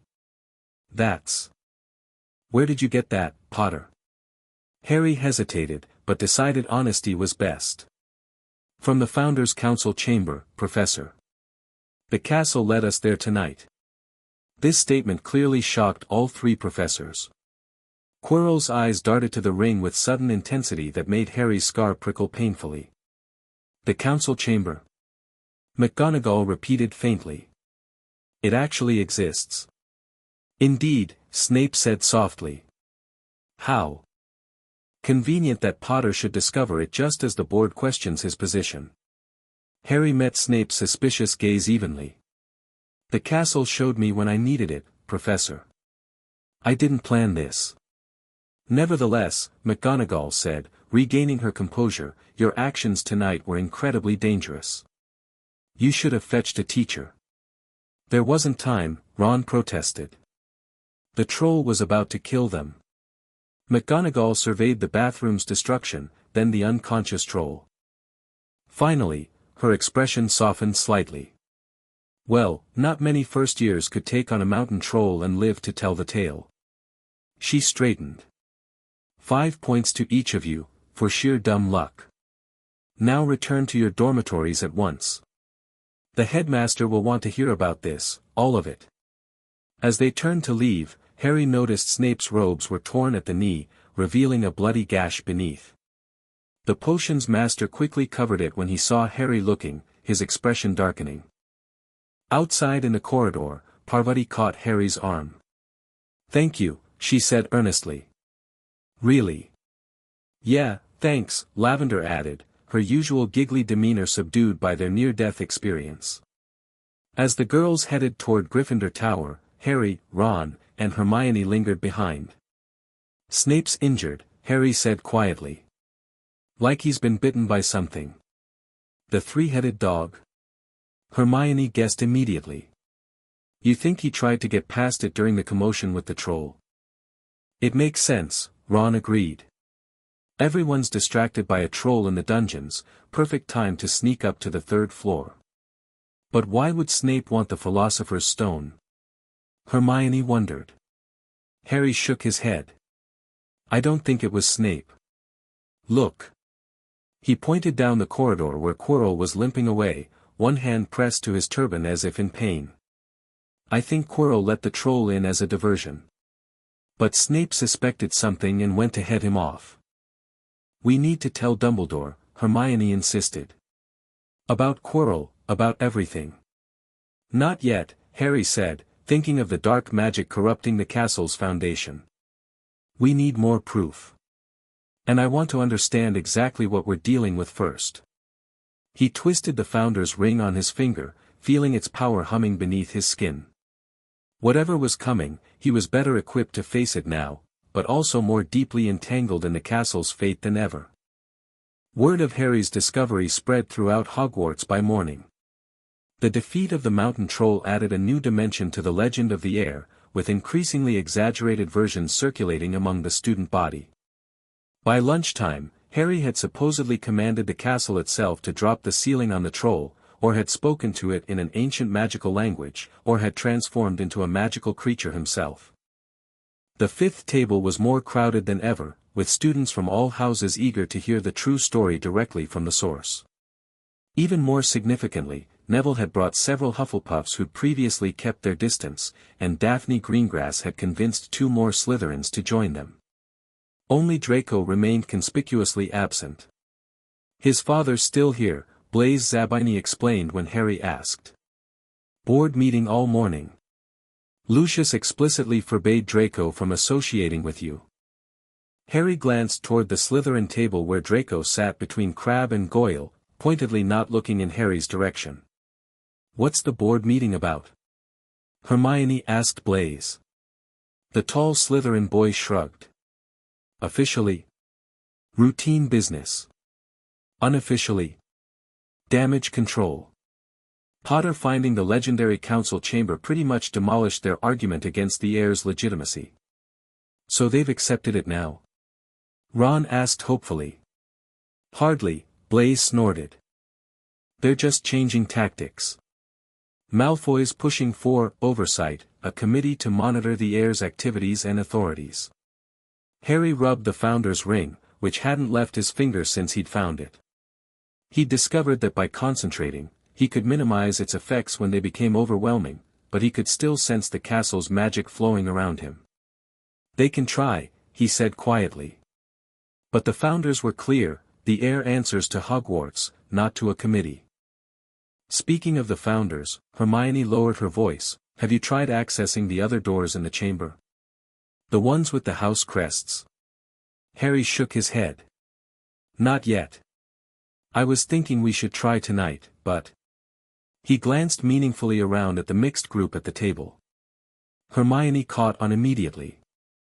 We need representatives from all 4 houses. Exactly. The founders were pretty insistent about balance. Ron groaned. You're not suggesting we bring Malfoy, are you? If he'll even come, Harry replied. His father's made his position clear.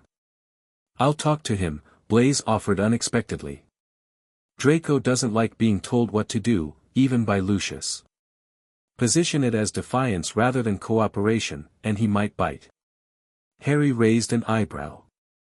Slytherin psychology at work? Blaise grinned. Obviously. And for Hufflepuff? Hermione asked. I'll go, Neville said with uncharacteristic firmness. When they looked at him in surprise, he flushed but continued, the Sorting Hat almost put me in Hufflepuff anyway. Said my loyalty was my strongest trait. Harry nodded appreciatively. Perfect. Their planning was interrupted by the arrival of Professor McGonagall at their table. Mr. Potter, she said briskly, the headmaster would like to see you in his office immediately. The board has reached a decision regarding your status. A hush fell over the 5th table as every eye turned to Harry. He stood slowly, conscious of the weight of their expectations. Whatever they've decided, Susan Bones said suddenly, it doesn't change anything. Not for us. Murmurs of agreement rippled around the table. Harry felt a surge of gratitude for these students who'd taken a chance on his table, on the possibility of something beyond house rivalries. Thanks, he said simply, then followed McGonagall from the Great Hall. In Dumbledore's office, Harry found the headmaster seated behind his desk with the 3 board members standing nearby. Lucius Malfoy's expression was coldly triumphant, Amelia Bones looked resigned, and Herbert Greengrass appeared uncomfortable. Ah, Harry, Dumbledore greeted him, blue eyes lacking their usual twinkle. Thank you for joining us. The board has been discussing your position as heir of Hogwarts and has reached certain conclusions. After careful consideration, Lucius began formally, the board recognizes the magical validity of the heir designation, as evidenced by recent discoveries. Harry blinked in surprise. He hadn't expected them to acknowledge it at all. However, Lucius continued, his voice hardening, we find it necessary to establish parameters around this role. The board has therefore established an oversight committee to monitor and approve any exercise of the heir's authority within Hogwarts. Committee members will include 1 board representative, 1 faculty member, and 1 student prefect, Amelia Bones added. All actions and decisions attributed to the heir's position must be reviewed and sanctioned by this committee. Harry felt a flash of anger. So I'm the heir in name only, but I can't actually do anything without permission. It's a reasonable compromise, Herbert Greengrass said placatingly. The role has no historical precedent in living memory. Some structure is prudent. And who's on this committee? Harry asked, already suspecting the answer. I will represent the board, Lucius said smoothly. Professor Snape will represent the faculty, and Marcus Flint has been selected as the student representative. All Slytherins. The setup couldn't have been more obvious. That doesn't seem very balanced, Harry observed, keeping his voice level despite his rising frustration. Balance wasn't the primary consideration, Lucius replied. Experience and judgment were. Harry turned to Dumbledore. What do you think about this, Professor? Dumbledore sighed. I believe the board has overstepped its traditional boundaries, Harry. However, they have the authority to establish such committees if they deem it necessary. The first matter requiring the committee's attention, Lucius continued as if there had been no interruption, is the unauthorized creation of a fifth table in the Great Hall. While social interaction between houses is not prohibited, permanent architectural modifications to historical spaces require proper review. You want to remove the table, Harry translated flatly. The committee will consider alternatives, Lucius hedged. Perhaps a rotating schedule allowing students to visit other house tables during designated meals. Harry felt the founder's ring grow warm on his finger, responding to his emotions. He took a deep breath, trying to stay calm. The castle created that table, he said finally. Not me. If you have a problem with it, take it up with Hogwarts. Lucius's eyes narrowed. Careful, Mr. Potter. Such flippancy does not serve your cause. It's not flippancy, it's fact. I didn't conjure the table, Hogwarts did. Just like it created my quarters, just like it revealed the council chamber. Harry held up his hand, showing the ring. The founders themselves told me the castle doesn't answer to committees. Lucius's gaze fixed on the ring, recognition flashing in his eyes. The founder's ring, he breathed. Where did you get that? From the council chamber. Where it was left for the heir. A tense silence followed this declaration. Harry could almost see Lucius recalculating his approach. The ring is a powerful magical artifact, Amelia Bones said carefully. It should perhaps be examined by experts before continued use. For safety reasons, Herbert added quickly. It's perfectly safe, Harry replied. For the heir. Dumbledore had been watching this exchange with growing interest. Perhaps, he suggested mildly, we should view this situation as an opportunity rather than a challenge. The emergence of the heir and the discovery of the council chamber represent a reconnection with Hogwarts' founding principles. Rather than constraining these developments, we might learn from them. Lucius's lip curled slightly. How very progressive, headmaster. However, the board's decision stands. The Oversight Committee will convene tomorrow to address immediate concerns, including the fifth table and Mr. Potter's accessories. He glanced pointedly at the ring. Until then, Dumbledore said, rising from his chair in a clear dismissal, I believe we should all reflect on what Hogwarts itself is trying to tell us through these events. As the board members filed out, Dumbledore gestured for Harry to remain behind. That could have gone worse, the headmaster observed once they were alone. They're trying to neutralize me, Harry said bluntly. Make the heir position meaningless. Indeed. Mr. Malfoy in particular seems determined to maintain traditional power structures. Dumbledore's eyes twinkled suddenly. However, he may find that Hogwarts itself has other ideas.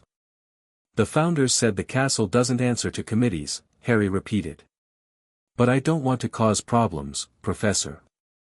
I just want to understand why this is happening and what I'm supposed to do about it. Dumbledore studied him thoughtfully. You found the council chamber when you needed guidance. What did the founders tell you? Harry hesitated, unsure how much to reveal about the corruption the founders had shown him in the heart of Hogwarts. He decided to be selective.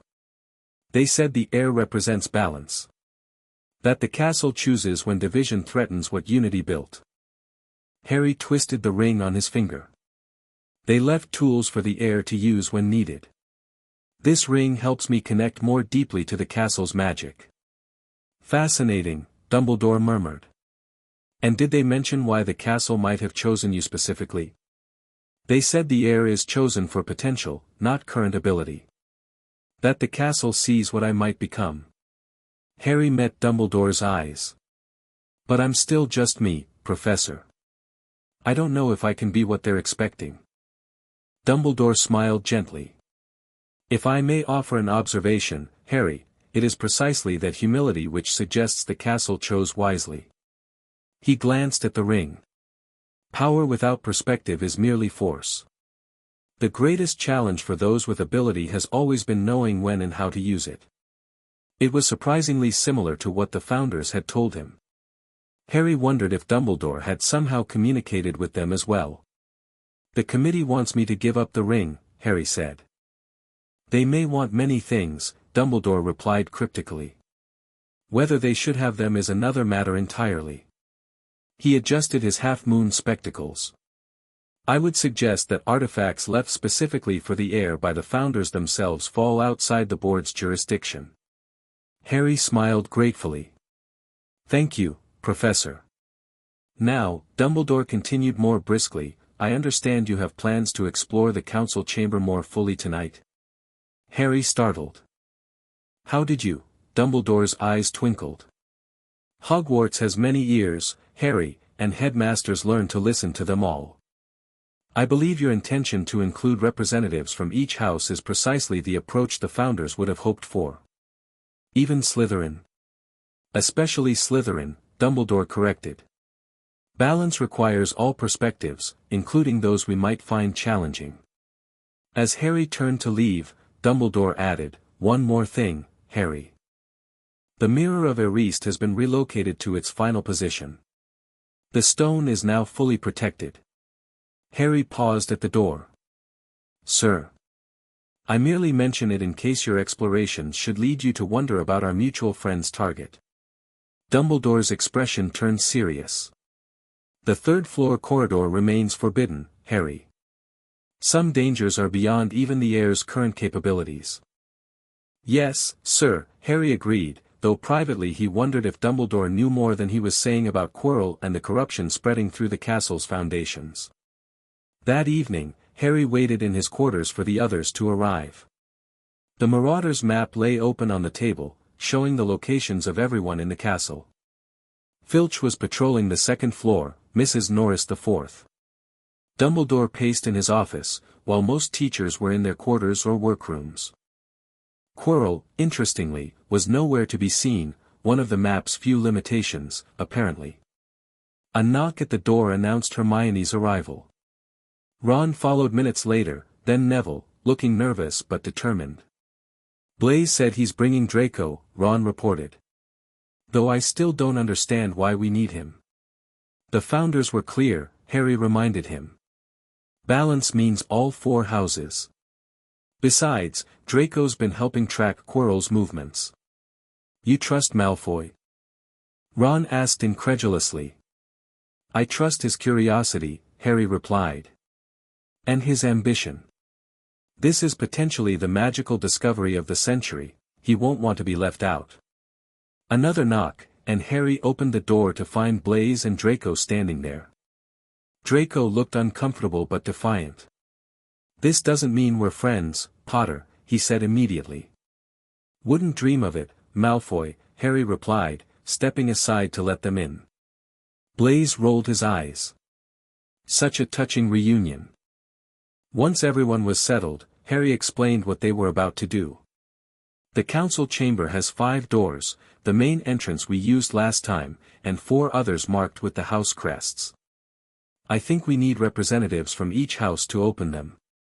And what's behind these doors?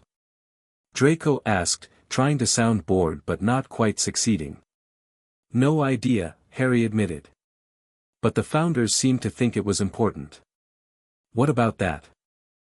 Neville pointed at the founder's ring on Harry's finger. It helps me connect with the castle's magic, Harry explained. I can feel the ley lines now, sense where people are without seeing them. That's why you weren't surprised when we knocked, Blaise realized. You knew we were coming. Harry nodded. I can sense presences, especially within the castle walls. And the board wants to take it away, Hermione added.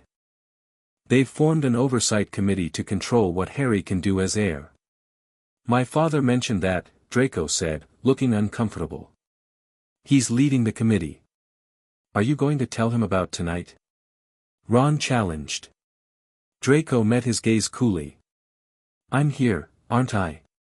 If I was planning to run to father, I wouldn't have come at all. Harry cut in before the argument could escalate. Let's focus on what we're doing. The castle showed me something disturbing, dark magic corrupting one of the foundation stones. It's connected to whatever Quirrell is doing on the third floor. The Philosopher's Stone, Blaise said, surprising everyone. You know about that? Hermione asked. Blaise shrugged elegantly. My mother moves in exclusive circles. Rumors circulate. Nicholas Flamel's famous creation being moved from Gringotts to Hogwarts was too juicy not to gossip about. Flamel? Ron repeated. The alchemist? He's still alive. He's nearly 700 years old, Hermione confirmed. The elixir of life from the stone keeps him and his wife alive. And someone wants it, Harry continued. I think it's Voldemort, using Quirrell somehow. Everyone except Hermione flinched at the name. Don't say his name, Ron hissed. Fear of a name increases fear of the thing itself, Harry quoted, remembering Dumbledore's words. Easy for you to say, Draco muttered. You didn't grow up hearing stories about what he did to his enemies. Actually, I didn't grow up hearing stories about him at all, Harry pointed out. The Dursleys never told me anything about the magical world. This seemed to surprise Draco, who had clearly assumed Harry had been raised with constant reminders of his famous victory. Regardless, Hermione said practically, if you know who is trying to steal the stone, we need to find out what's behind those doors. There might be something that can help us. Harry consulted the Marauders' map once more. Coast is clear. Let's go. They moved through the castle quietly, Harry leading the way with the enhanced awareness the ring provided. Twice he diverted them down alternative corridors to avoid Filch or prefects on patrol. Finally, they reached the wall concealing the entrance to the council chamber. Harry placed his hand against the stone and whispered, Hogwarts. The archway formed as before, and they descended the spiral staircase into the depths of the castle. When they reached the circular antechamber with its 5 doors, Harry explained the layout. Main entrance we came through, then clockwise, Gryffindor, Ravenclaw, Hufflepuff, and Slytherin doors. I think each house representative needs to approach their door. Ron stepped toward the door bearing Gryffindor's lion crest, Hermione to the eagle of Ravenclaw, Neville somewhat hesitantly to Hufflepuff's badger, and Draco, after a moment's reluctance, to the serpent of Slytherin. Now what? Ron asked. Try touching them, Harry suggested. Each placed their hand on their respective door. Nothing happened. Maybe we need to do it simultaneously, Hermione suggested. They tried again, touching the doors at the same time. Still nothing. Harry frowned, approaching the central door bearing the Hogwarts crest. As he neared, it changed as before, creating the 5-part crest with the center section. When he touched it, the door swung open, revealing the council chamber. Let me try something, he said as they entered. The founders' portraits were waiting for them. Welcome back, heir, Godric greeted them. And you bring the 4 houses with you. Well done. We're trying to open the other doors, Harry explained. But they won't respond. Of course not, Rowena said, as if it were obvious. The keys are here. She gestured toward a cabinet that Harry hadn't noticed during their previous visit. He approached it now, finding it unlocked. Inside lay 4 keys, each bearing the crest of one of the houses. These will open the doors, Salazar confirmed. But choose carefully who carries them. The keys bond to the bearer, testing them according to their house's virtues. Tests. Neville asked nervously. Nothing beyond what a true representative of their house can handle, Helga assured him. But the keys must be earned, not merely used. Harry lifted the keys carefully. Each seemed to glow faintly with its house colors. He turned to face his friends. "Are you willing to try?" he asked. "I don't know what these tests involve." "I'm in," Ron said immediately, Gryffindor courage to the fore.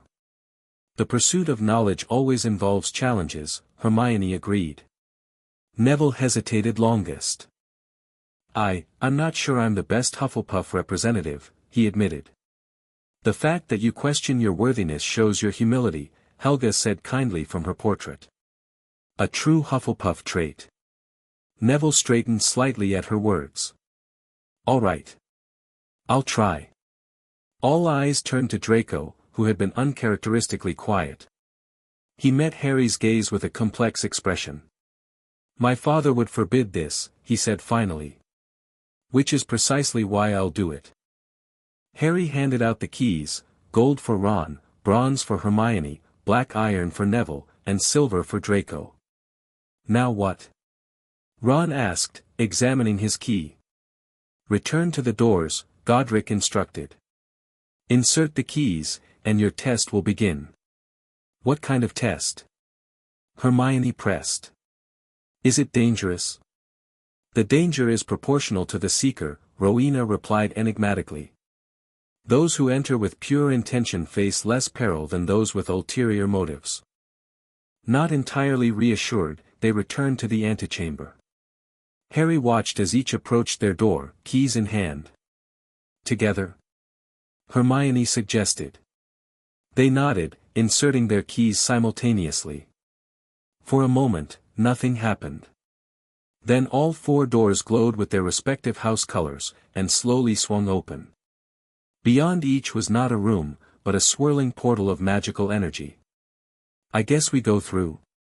Ron said uncertainly. Each must face their test alone, Harry realized. "I'll wait here." "What if we need help?"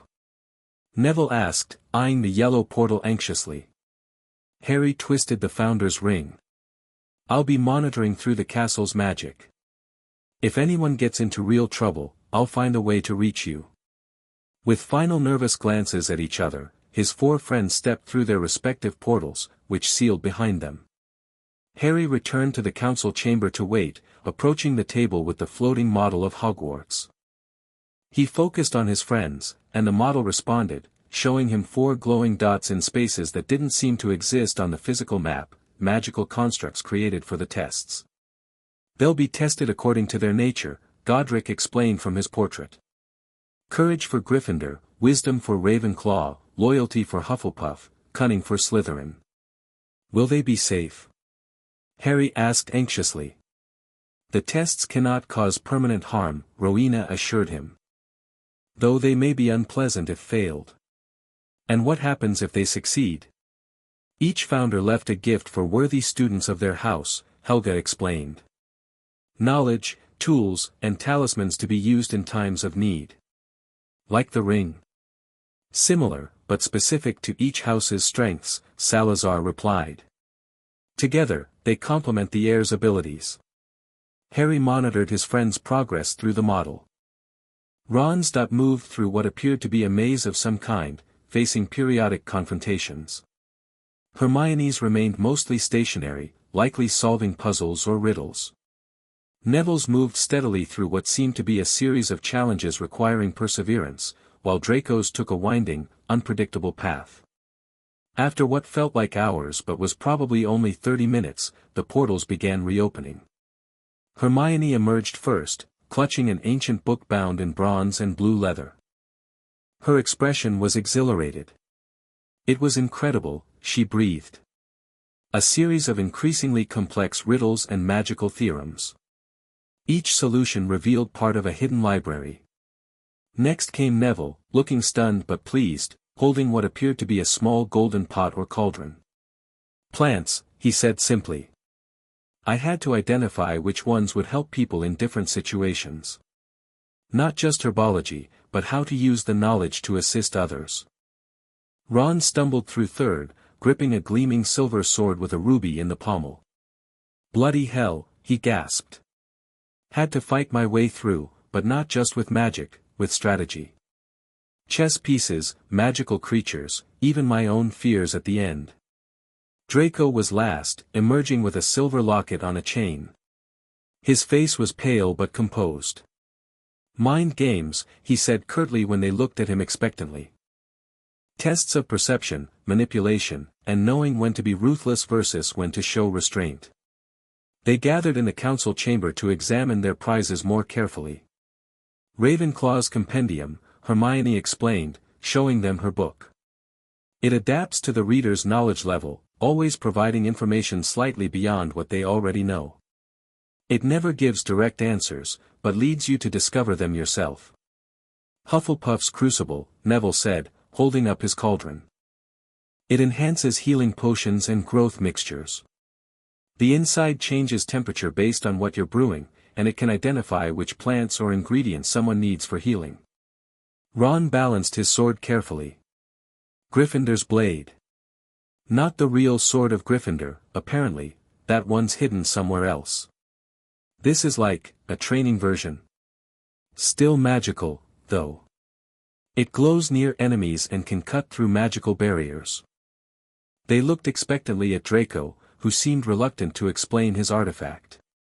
Slytherin's locket, he finally said. It shows you people's intentions.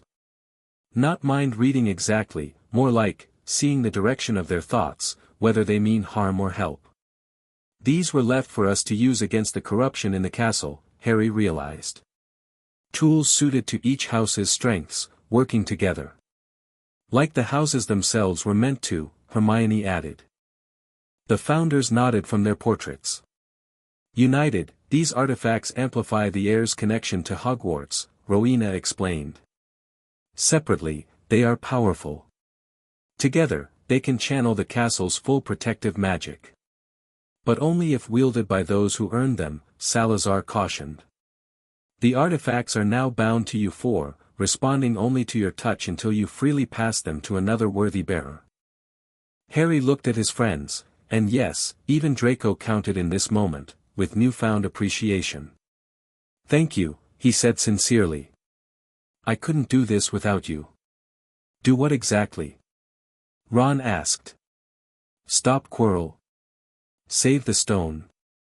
That, Harry agreed, and whatever else the castle needs from us. The corruption is spreading. We need to act soon. Not tonight, Hermione said practically. It's nearly curfew, and we need to learn how to use these artifacts properly first.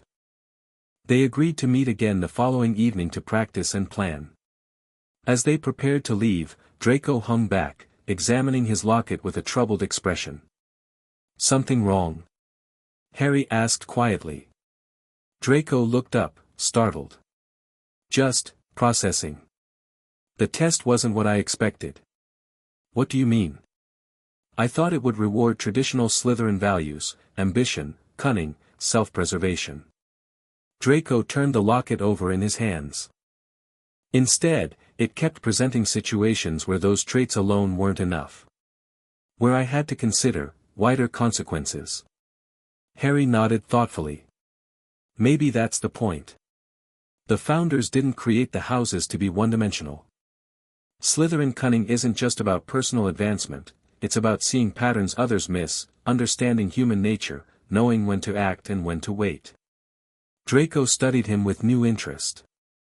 The hat really did consider putting you in Slytherin, didn't it? It did, Harry confirmed. Maybe that's part of why the castle chose me as heir. I can see value in all the house's approaches. As they rejoined the others in the antechamber, Harry noticed Draco slip the locket around his neck, tucking it beneath his robes but not before it glinted in the torchlight, silver with an emerald S embedded in the design. The next morning brought a surprise to the Great Hall. The fifth table had transformed overnight, expanding into a curved shape that partially encircled the other house tables, creating a space that connected all four while maintaining their individual areas. The Hogwarts crest at the center had changed to match Harry's 5-part version. The castle's response to the Oversight Committee, I presume, Hermione observed as they took their seats. Subtle, Ron grinned. Can't remove the fifth table if it's part of all the tables now. Students reacted with typical Hogwarts adaptability, many simply shrugging and sitting down. The notable exception was the Slytherin section, where Lucius Malfoy was engaged in intense conversation with several students, including his son. Draco's face remained carefully neutral as his father spoke, but Harry noticed him absently touching his chest where the locket lay hidden beneath his robes. Professor Dumbledore entered, pausing to survey the hall's new configuration with evident amusement before taking his seat at the staff table. Professor McGonagall appeared less amused, while Professor Quirrell stared at the transformed tables with a strange intensity that made Harry's scar prickle. The first meeting of the Oversight Committee is this afternoon, Hermione whispered. Lucius won't be happy about this development. Good, Ron said flatly. About time someone stood up to him. Neville looked worried. Won't this just make them more determined to control Harry? They can try, Harry replied, twisting the Founder's ring. But the castle has made its position clear. The heir doesn't answer to committees. Throughout the day, Harry noticed increasing tension among the staff. Professors exchanged worried glances in corridors, and even Snape seemed distracted during potions, allowing Neville's cauldron to bubble ominously for several minutes before noticing and vanishing the contents with a flick of his wand.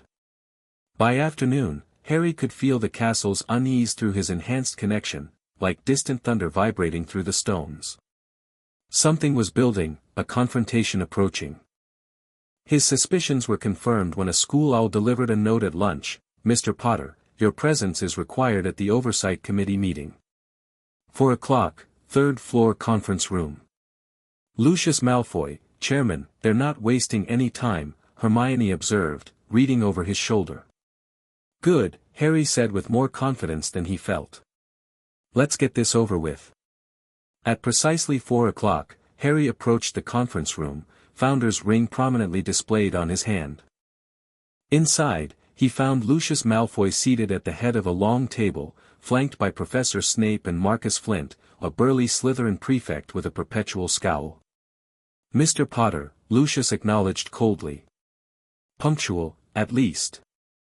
Harry took the seat opposite them, noting that the arrangement placed him alone against the three of them. A deliberate intimidation tactic. The committee has reviewed recent developments, Lucius began without preamble.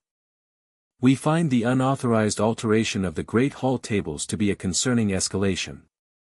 Such architectural changes to a historical space cannot be permitted without proper oversight. I didn't do it, Harry replied simply. Lucius's eyes narrowed. You expect us to believe the castle acted independently? Yes, actually. That's exactly what happened. Convenient, Snape commented silkily. The castle mysteriously fulfills your desires without you lifting a wand. Not my desires, Harry corrected. Its own intentions. Hogwarts was designed for unity, not division. The fifth table represents that original vision. Speculation, Lucius dismissed. What evidence do you have of these supposed original intentions? Harry hesitated.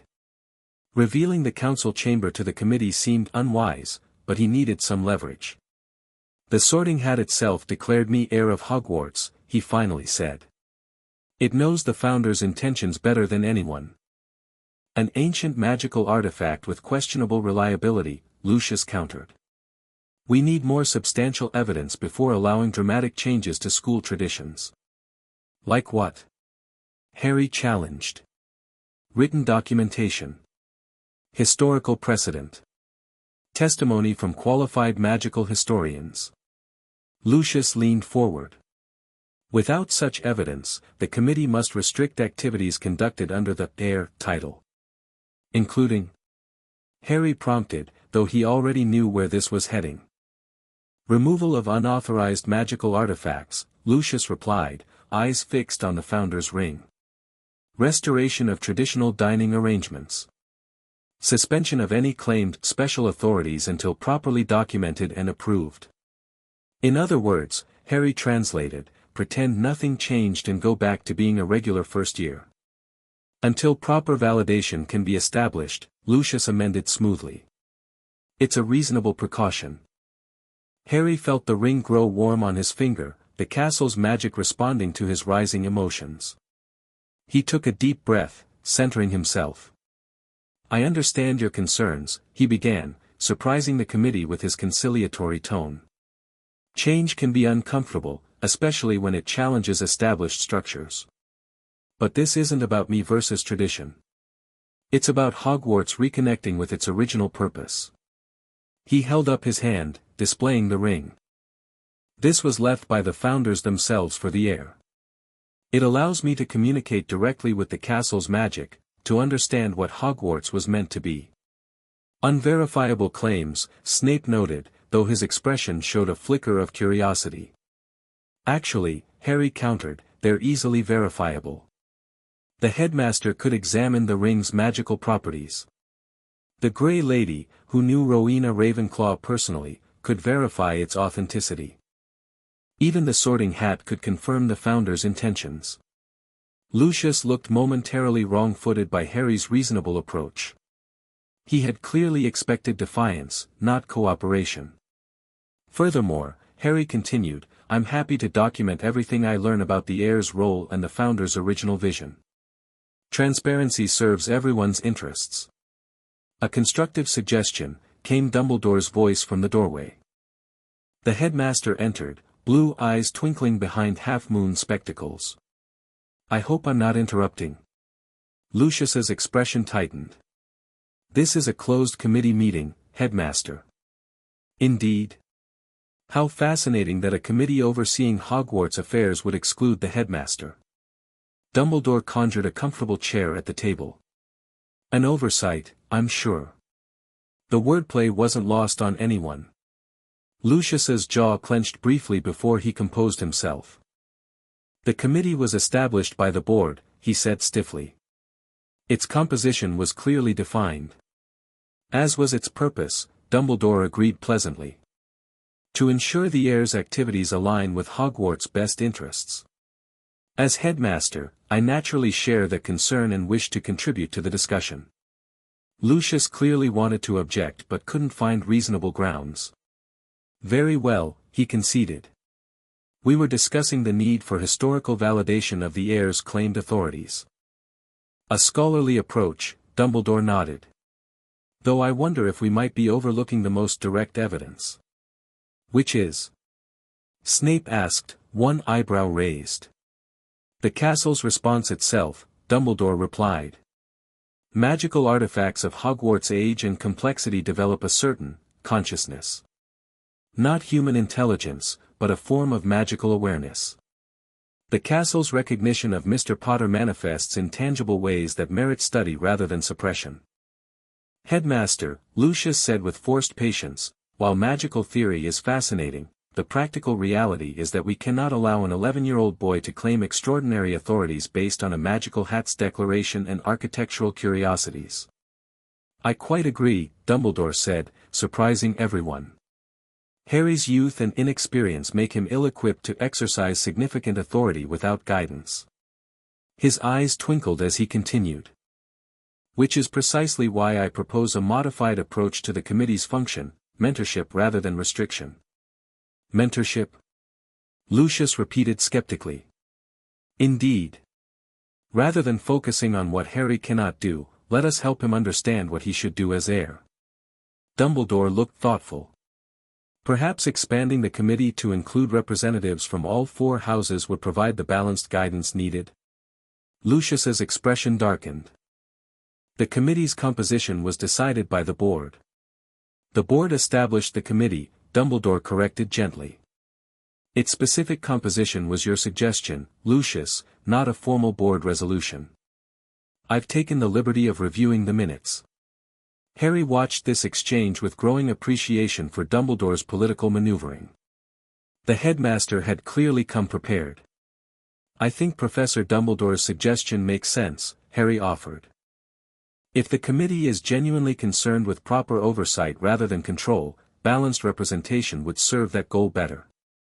Marcus Flint, who had remained silent until now, shifted uncomfortably. "Seems reasonable," he muttered, then looked startled by his own contribution. Snape's dark eyes moved from Dumbledore to Harry, calculating. A balanced committee would still require the heir to justify his actions and seek approval for significant changes. "Absolutely," Harry agreed readily. "I want guidance. I'm still learning what this position means." This cooperative approach clearly wasn't what Lucius had anticipated. His strategy of imposing harsh restrictions was being transformed into a collaborative framework that would limit his control. "I will need to consult the full board," Lucius said finally. "This represents a substantial modification to the committee's intended function." "Of course," Dumbledore nodded graciously. "Until then, perhaps we can establish interim guidelines. Basic principles all parties can agree upon."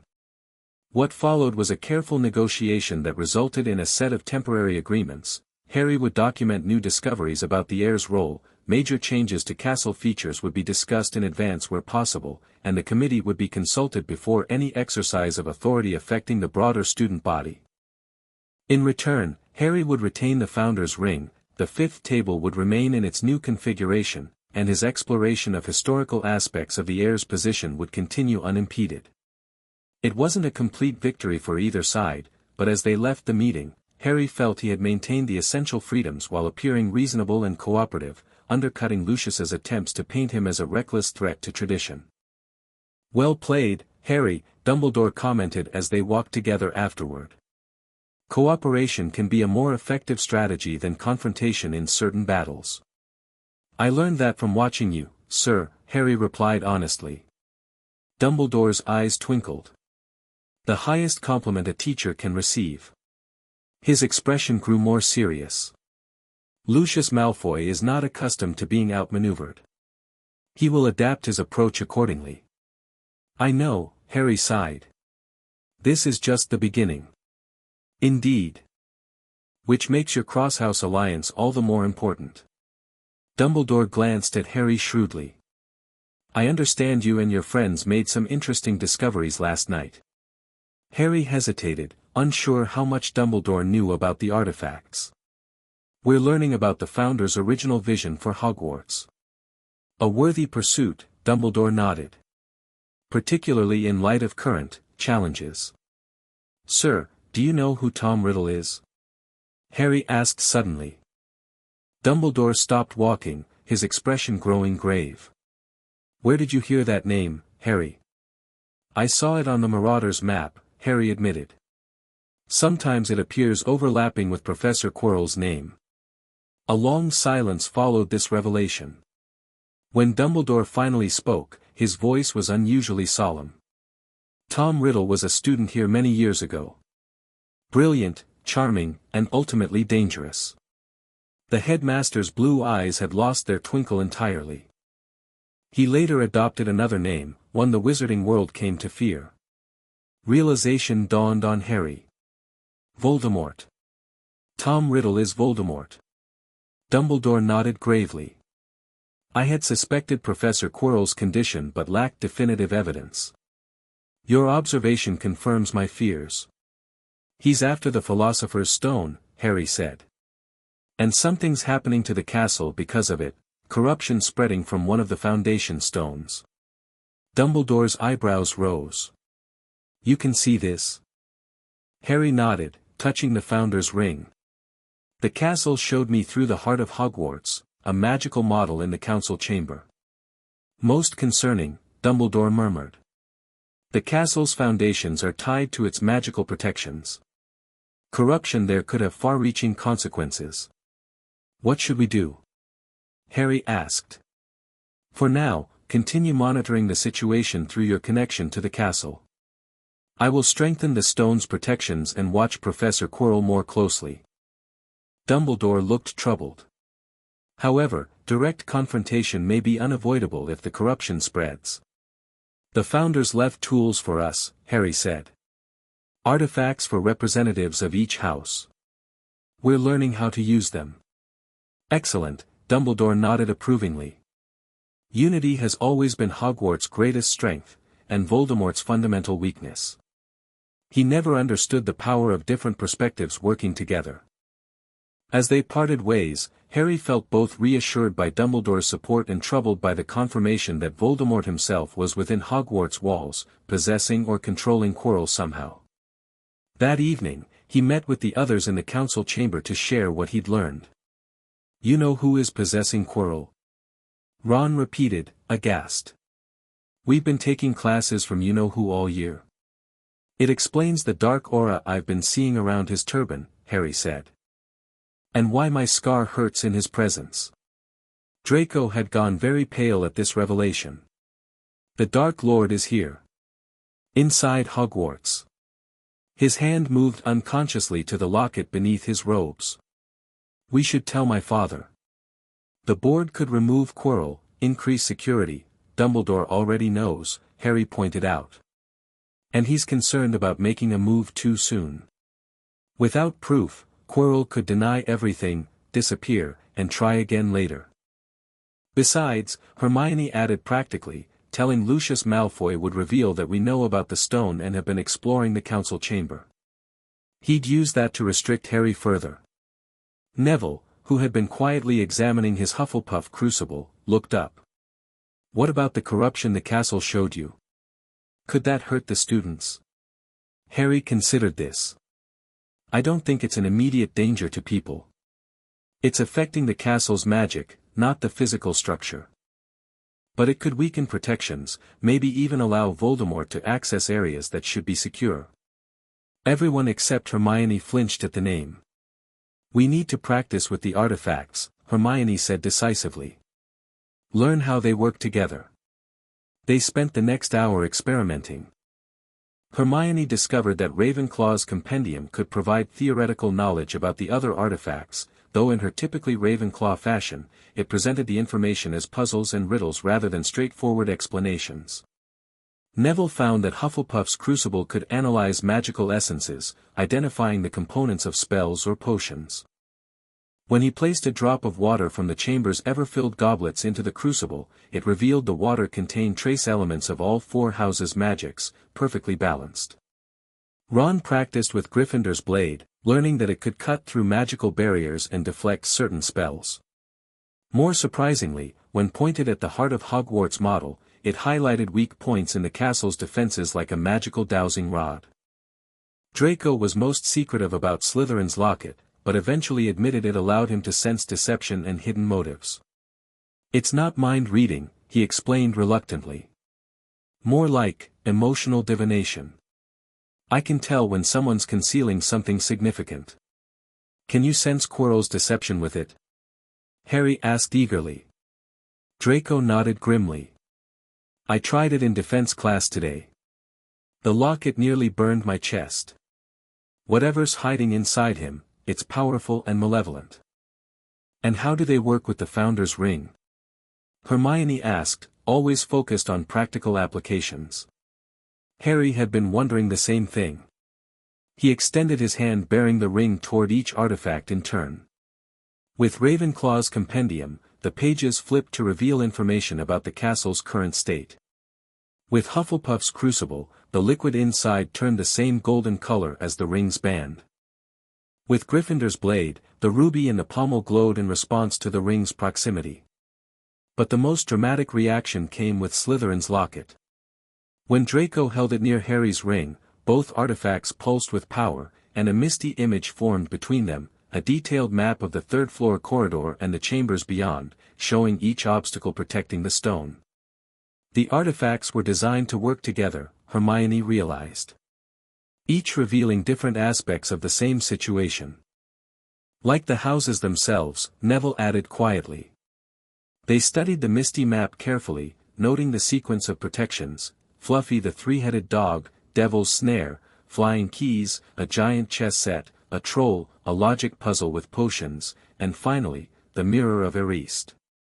Multiple professors contributed protections, Hermione noted. Sprout's Devil's Snare, Flitwick's keys, McGonagall's chess set. And the troll must be from Quirrell himself, Harry realized. Hiding in plain sight by including his own obstacle. Classic misdirection, Draco murmured. No one suspects the protector to be the thief. But why hasn't he gone after the stone yet? Ron wondered. He's had months. Dumbledore, Harry replied simply. As long as Dumbledore's watching, Quirrell can't make his move. He needs a major distraction. Or for Dumbledore to be away from the castle, Hermione suggested. Draco's eyes narrowed thoughtfully. The board could arrange that. An emergency meeting requiring the headmaster's presence elsewhere. Could your father be working with Quirrell? Ron asked bluntly. Draco's face flushed with anger. My father wouldn't serve the Dark Lord disguised as that stuttering fool. He stopped abruptly, perhaps remembering his family's former allegiance. Lucius Malfoy might not know about Quirrell, Harry said carefully. But he could be manipulated into creating the opportunity Quirrell needs. Draco didn't argue the point, which Harry took as tacit agreement. We need to be ready, Harry decided.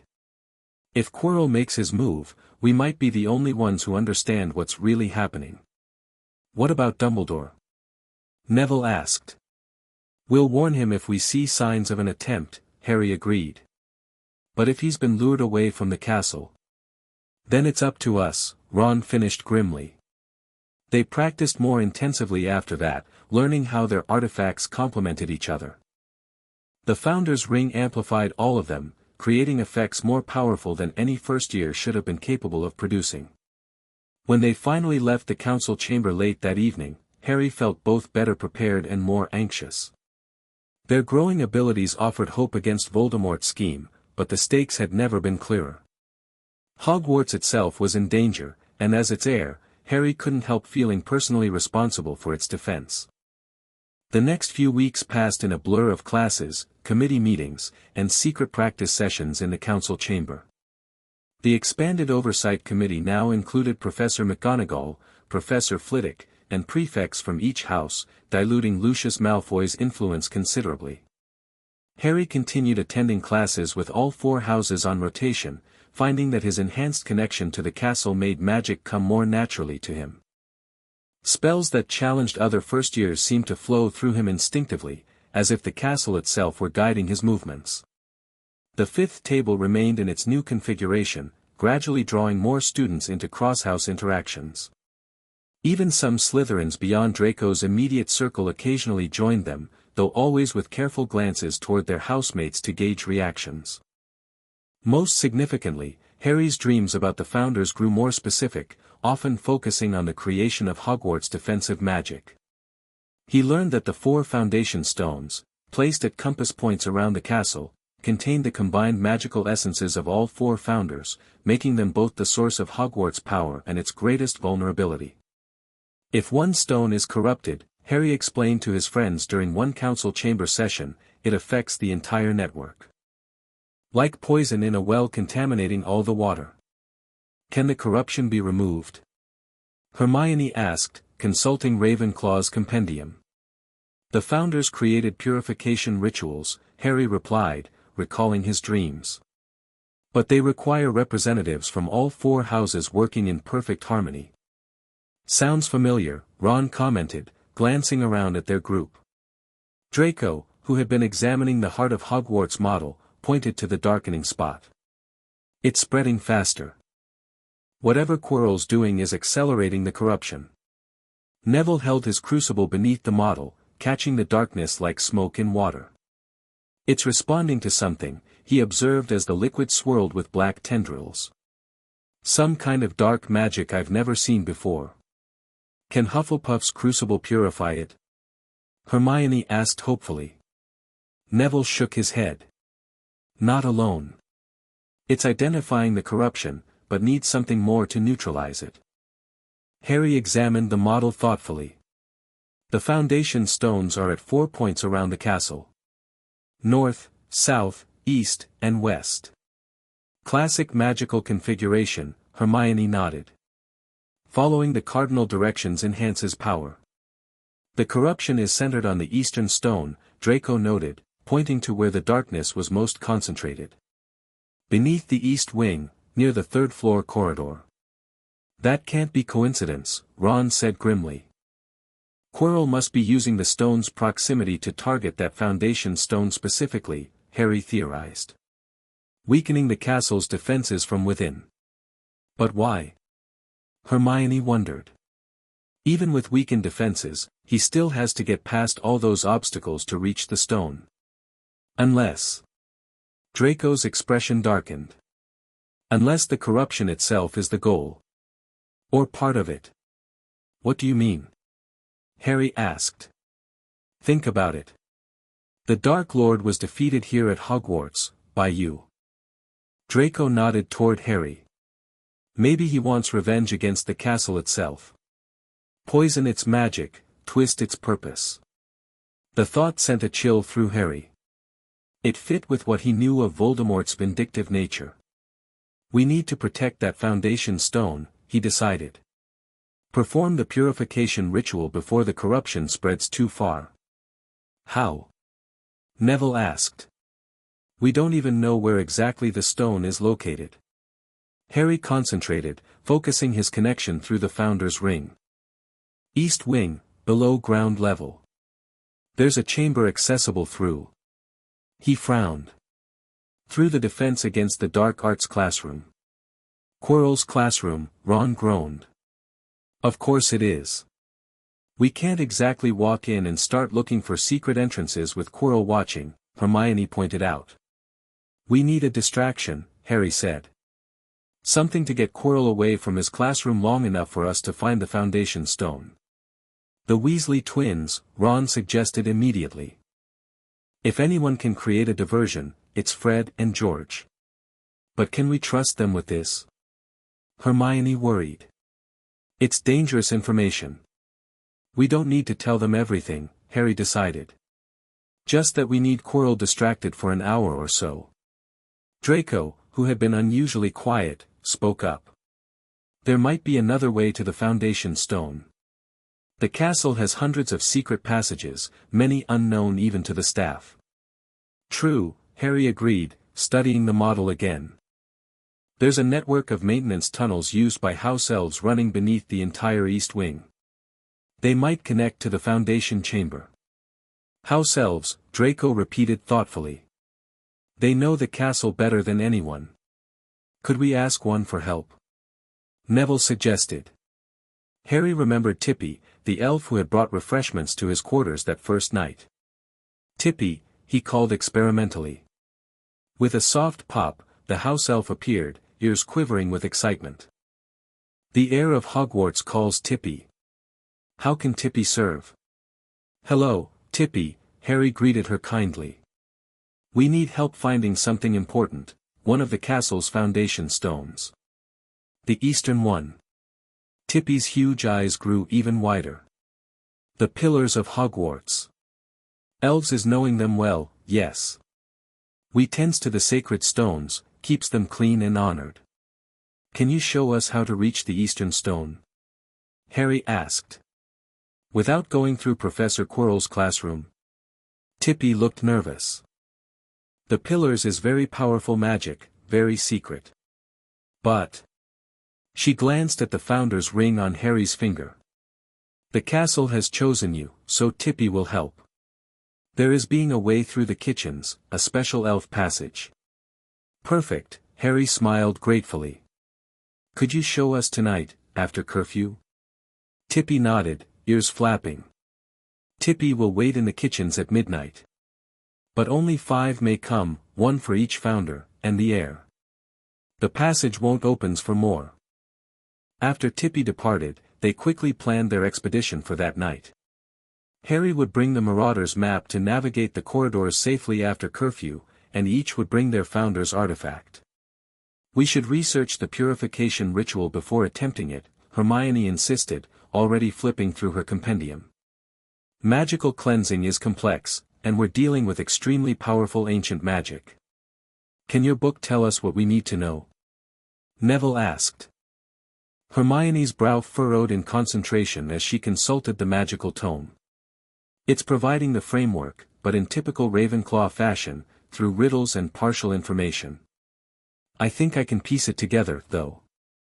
By the time they separated to return to their respective dormitories for dinner, they had a tentative plan. Meet at Harry's quarters at 11:30, proceed to the kitchens under the protection of the Marauder's map, follow Tippy to the Foundation Stone, perform the purification ritual using their combined artifacts, and return before dawn. Simple in theory. Far more complicated in practice, as they would soon discover. Chapter 3, The Castle's Champion. Harry paced his quarters, checking the Marauder's map for the 15th time. Filch was patrolling the 3rd floor, Mrs. Norris prowling the dungeons.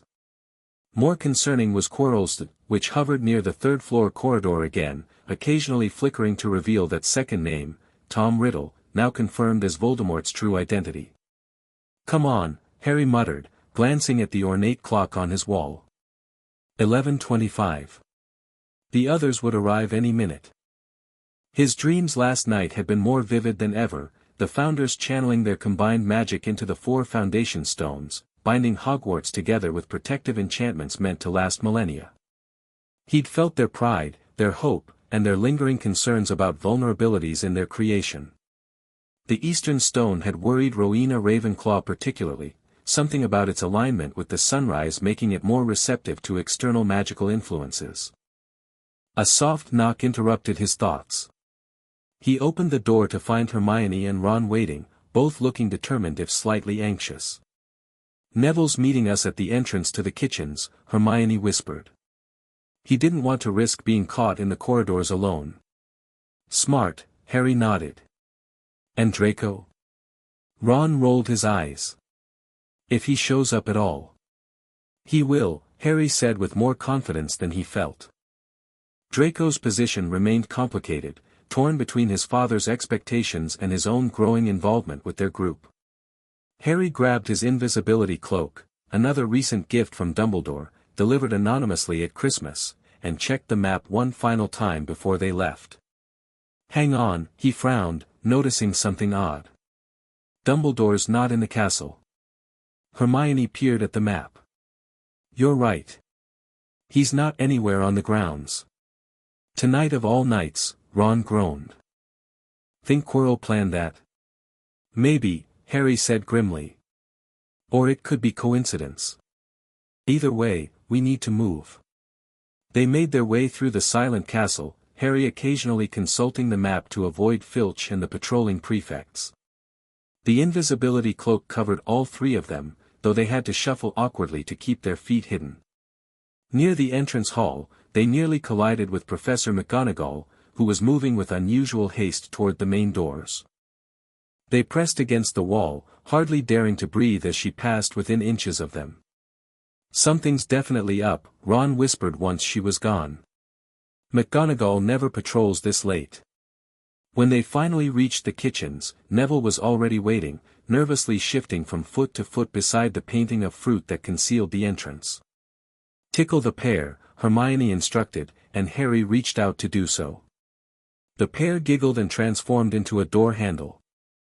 Inside, the kitchens were dimly lit and mostly empty, with only a few house elves maintaining the overnight fires.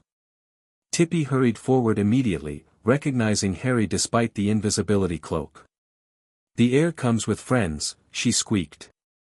Is all being ready? Where is the 5th? He's coming, Harry assured her, though privately he was beginning to worry. Had Draco decided the risk was too great? Just as Harry was about to suggest they proceed without him, the kitchen door swung open again and Draco slipped in, looking uncharacteristically disheveled. Peeves, he explained curtly. Had to hide in a broom closet for 10 minutes. You came, Ron said, not quite managing to hide his surprise. Draco straightened his robes with as much dignity as he could muster. I made a commitment. Harry noticed the silver chain of Slytherin's locket glinting at Draco's throat. We're all here now, Tippy. We're ready. The house elf nodded solemnly and led them toward a small door at the back of the kitchens that Harry had never noticed before. It opened to reveal a narrow stone staircase descending into darkness. Elf passages, Tippy explained. For maintaining the deep places of Hogwarts. They followed her down the stairs, lighting their wands once they were safely below ground level. The passage was barely tall enough for them to walk upright, clearly designed for house elf proportions. "We're going deeper than the dungeons," Hermione observed, running her hand along the ancient stonework. "These walls are older than the rest of the castle." "Original foundations," Harry confirmed, remembering his dreams. "The first stones laid by the founders." The air grew cooler and heavier with magic as they descended.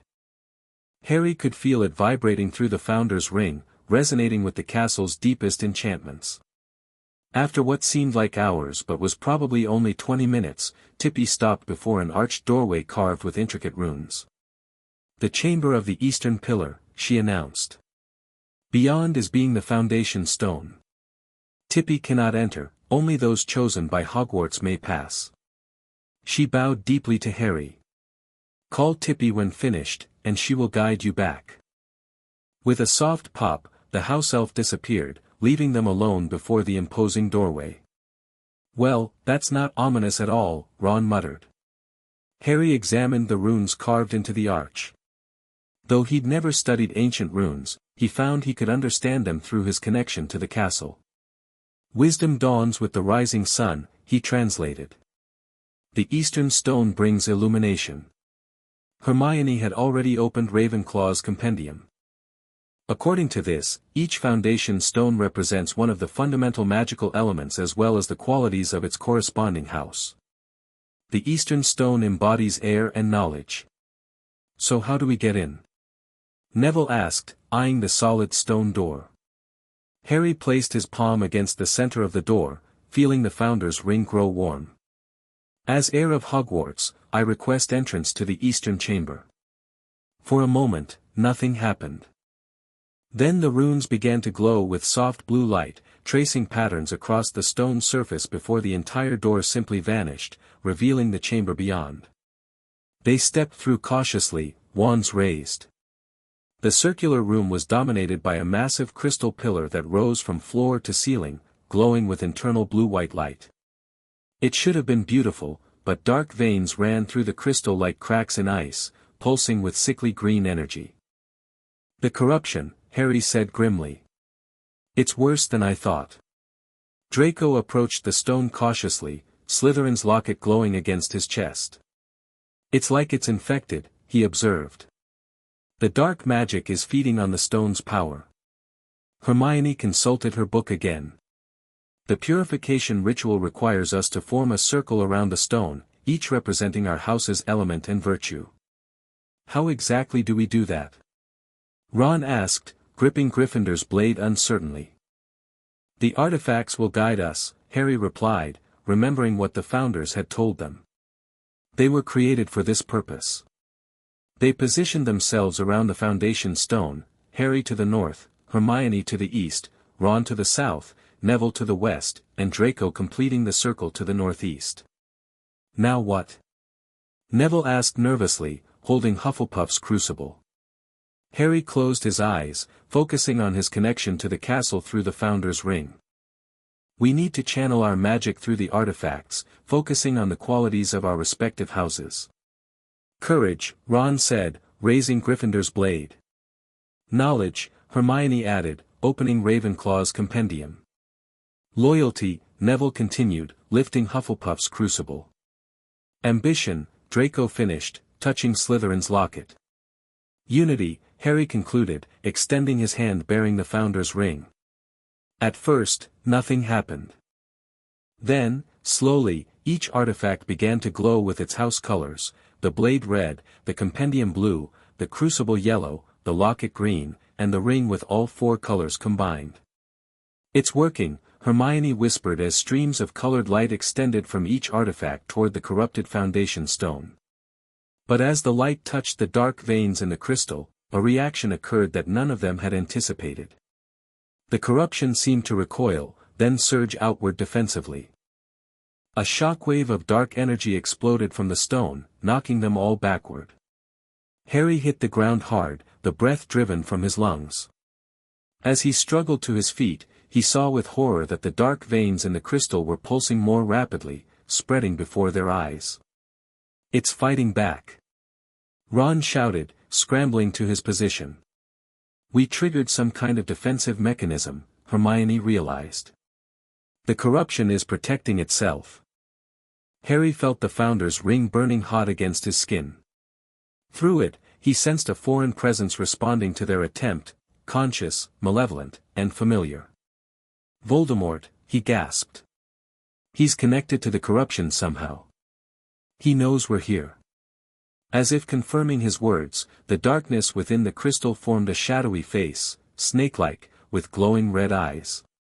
Potter, hissed a voice that seemed to come from everywhere and nowhere. Always interfering. Draco had gone deathly pale, the locket at his throat pulsing wildly. The Dark Lord, he whispered. We need to try again, Harry urged, retaking his position. Together, now. They reformed their circle, raising their artifacts with renewed determination. This time, Harry focused not just on channeling magic but on his connection to his friends, to Ron's steadfast courage, Hermione's brilliant mind, Neville's unwavering loyalty, and yes, even Draco's resourceful ambition. The artifacts glowed brighter than before, their beams of light stronger as they struck the corruption. The dark face in the crystal contorted in apparent pain, the hissing voice rising to a scream of rage. It's working. Neville called, his typically timid voice strong with purpose. But even as the corruption began to recede, Harry felt a new danger through his connection to the castle, a disturbance above them, near the third-floor corridor. Quirrell's on the move, he realized. He's going for the stone now, while Voldemort distracts us here. We can't stop, Hermione warned. The purification ritual must be completed once begun, or the corruption will return stronger than before. Harry faced an impossible choice: continue the ritual and let Quirrell reach the stone, or abandon their work here to stop him. Either way, Voldemort would win something valuable. Unless... Draco, Harry said urgently. Can you maintain your position in the circle? Draco, still visibly shaken by Voldemort's manifestation, nodded stiffly. I can hold. Hermione, Neville, keep channeling through your artifacts. Ron, I need you with me. Harry made his decision. We're going after Quirrell.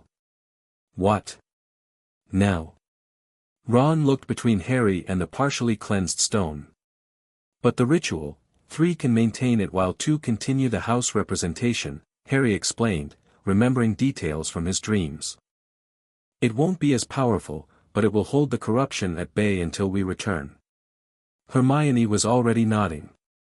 The compendium confirms it, 3 points can establish a containment triangle. But Harry, what about, I know, Harry cut her off. The heir should stay. But Quirrell doesn't know that Ron has Gryffindor's blade. We'll have surprise on our side. It was a desperate plan born of necessity, but there was no time to debate. The corruption in the stone was weakening, but above them, Quirrell was getting closer to the Philosopher's Stone. Be careful, Neville said earnestly as Harry and Ron prepared to leave. Don't die, Potter, Draco added, his typical sneer undermined by what might almost have been genuine concern. I'm not explaining that to my father. Harry almost smiled despite the gravity of the situation. Keep the corruption contained. We'll be back with the stone. He and Ron raced back through the elf passage, Harry consulting the Marauder's map as they ran.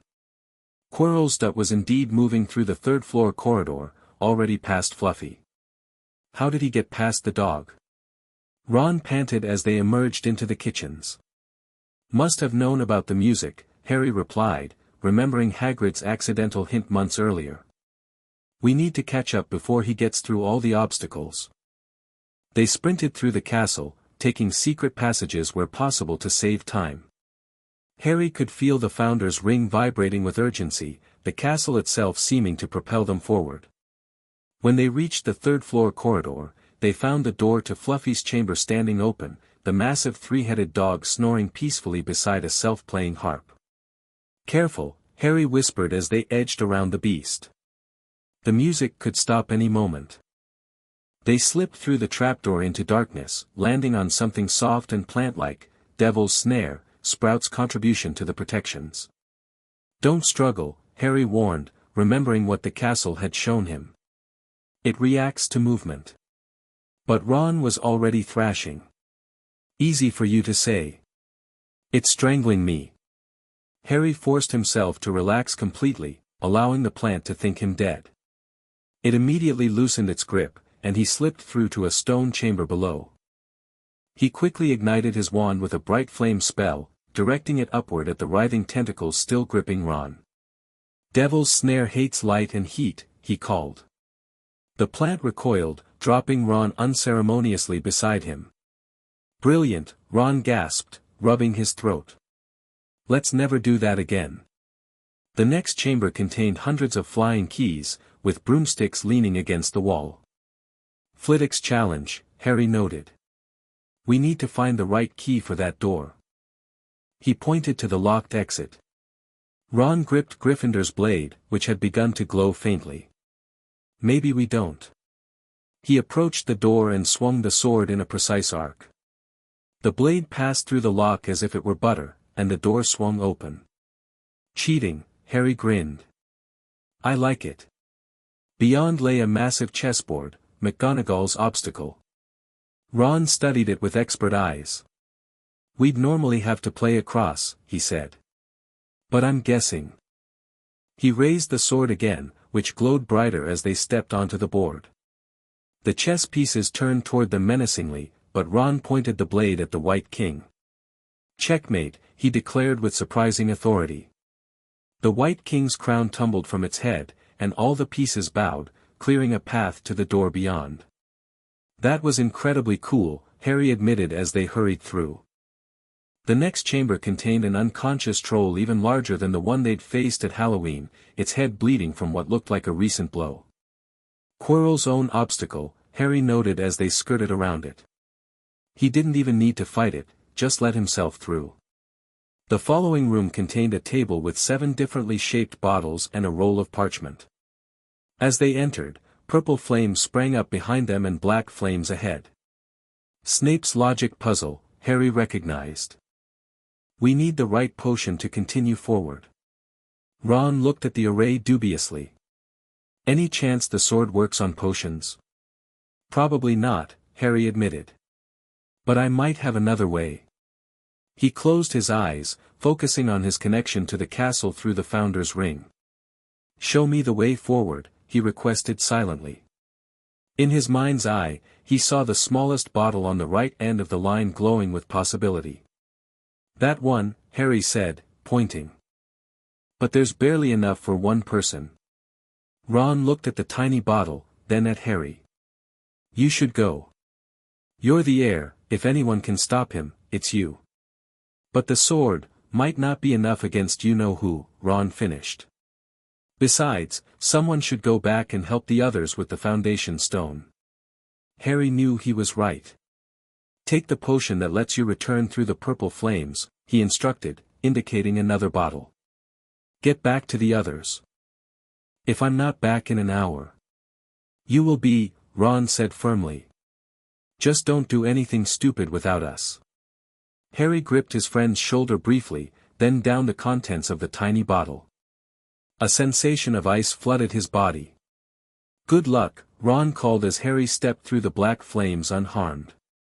The final chamber was vast and circular, dominated by a familiar mirror in the center, the mirror of Eris that Dumbledore had shown Harry earlier in the year. Standing before it was Professor Quirrell, his turban slightly askew and his typically nervous demeanor completely absent. "I wondered if I'd be seeing you here, Potter," he said without turning around, his voice steady and confident without its usual stutter. "Professor," Harry replied, gripping his wand tightly. "Or should I call you Voldemort?" Now Quirrell did turn, a cruel smile twisting his features. "Perceptive. But not entirely accurate. My master is with me, but I am still, myself." He tapped his turban. "For now." Harry kept his distance, mind racing. The Founder's Ring was practically vibrating on his finger, responding to the dark presence in the room. "You're trying to steal the Philosopher's Stone," Harry said, playing for time while assessing his options. "But you won't succeed." Dumbledore's too clever. Dumbledore is miles away, Quirrell sneered. Summoned to the Ministry on urgent business. By the time he returns, I will have the stone, and my master will rise again. And the corruption of the Eastern Foundation stone? Harry challenged. Was that part of your plan too? A flicker of surprise crossed Quirrell's face. You know about that? Impressive. His smile turned predatory. Yes, a necessary precaution. The castle's ancient protections made accessing the stone problematic. Weaken the foundations, weaken the defenses. My friends are reversing it as we speak, Harry informed him, taking a cautious step forward. Your corruption is being cleansed. Quirrell's expression darkened. Impossible. No students could possibly know how to. He stopped, eyes fixing on the ring on Harry's finger. The Founder's ring, he breathed. So it's true. You really are the heir. Let me see him, came a high, cold voice that seemed to emanate from Quirrell himself. Let me speak to the boy. Quirrell reached up and began unwinding his turban. Harry tensed, preparing for whatever might come next, though nothing could have truly prepared him for the sight of a second face protruding from the back of Quirrell's head, chalk-white with glaring red eyes and slits for nostrils, like a snake. Harry Potter, it whispered. We meet again. Harry fought the urge to recoil, instead stepping forward defiantly. Voldemort. See what I have become, the face hissed. Shadow and vapor. Possessing another's body to survive. But once I have the elixir of life, I can create a body of my own. You'll never get the stone, Harry declared, though he wasn't entirely sure how he would stop them. Voldemort's lipless mouth curved in what might have been a smile. Brave words. But I see through you, Harry Potter. The castle chose poorly. You are a child playing at power you don't understand. Perhaps, Harry agreed, surprising both Voldemort and himself with his candor. But I'm learning. And I'm not alone. The Founder's ring pulsed on his finger, and Harry felt a surge of connection, not just to the castle, but to his friends below, still maintaining the purification ritual. Their magic flowed through the ley lines, through the foundation stones, and into him. The mirror is the key to finding the stone, Voldemort instructed Quirrell, turning away from Harry. Use the boy. Quirrell beckoned Harry forward. Come here, Potter. Tell me what you see. Harry approached the mirror cautiously, knowing from Dumbledore that it showed one's deepest desire. As he gazed into its surface, he saw himself, but not alone. Behind him stood the four Founders, their hands on his shoulders. His reflection smiled and reached into his pocket, pulling out a blood-red stone. Then, impossibly, the reflection winked and returned the stone to its pocket, and at that same moment, Harry felt something heavy drop into his real pocket. He had the stone. Well? Quirrell demanded impatiently. What do you see? Harry thought quickly. I see myself shaking hands with Dumbledore, he invented. I've won the House Cup. He lies, hissed Voldemort immediately. Seize him. Quirrell lunged forward, grabbing Harry by the wrist. Immediately, both screamed in pain, Harry from his scar erupting in agony, Quirrell from his fingers blistering where they touched Harry's skin. Master, I cannot hold him. Quirrell cried, staring in horror at his burning flesh. Then kill him, fool. Voldemort shrieked. Quirrell raised his wand, but Harry, acting on instinct, surged forward and pressed his hands to Quirrell's face. The professor howled in agony as his skin burned and blistered at Harry's touch.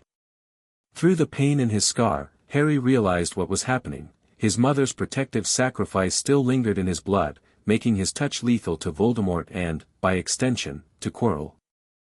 Gritting his teeth against the pain, Harry pressed forward, keeping his hands firmly on Quirrell's face and chest. Master, help me. Quirrell screamed, but Voldemort's only response was to attempt to flee, pulling away from his host as Quirrell's body began to crumble. In that moment of separation, Harry felt the Founder's ring grow white-hot on his finger. Acting purely on magical instinct, he released Quirrell and thrust his hand toward the wraith-like form of Voldemort that was trying to escape. "By the power of Hogwarts, I deny you passage," Harry shouted, words coming to him from somewhere deep in the castle's memory. The ring flared with blinding light in all 4 house colors. Voldemort's spirit screamed in rage and pain as the light encircled him, forcing him back and away from both Quirrell and the stone. "This isn't over, Potter." The wraith howled as it was driven through the wall, expelled beyond the castle's boundaries by the combined power of the Founders channeled through their air. Harry collapsed to his knees, exhausted beyond measure. Quirrell lay unmoving beside him, his body turned to ash where Harry had touched him. The Philosopher's Stone weighed heavy in Harry's pocket, its power radiating even through the fabric. He wasn't sure how long he knelt there before the chamber door burst open and Dumbledore rushed in, his face grave with concern.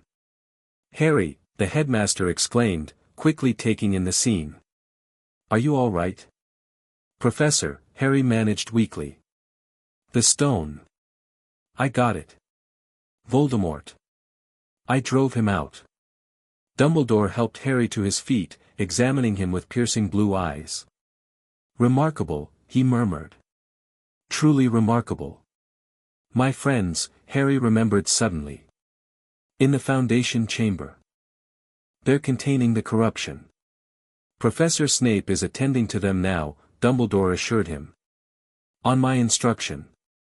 When I realized what was happening, I returned immediately and alerted the staff." Harry sagged with relief. "So it worked.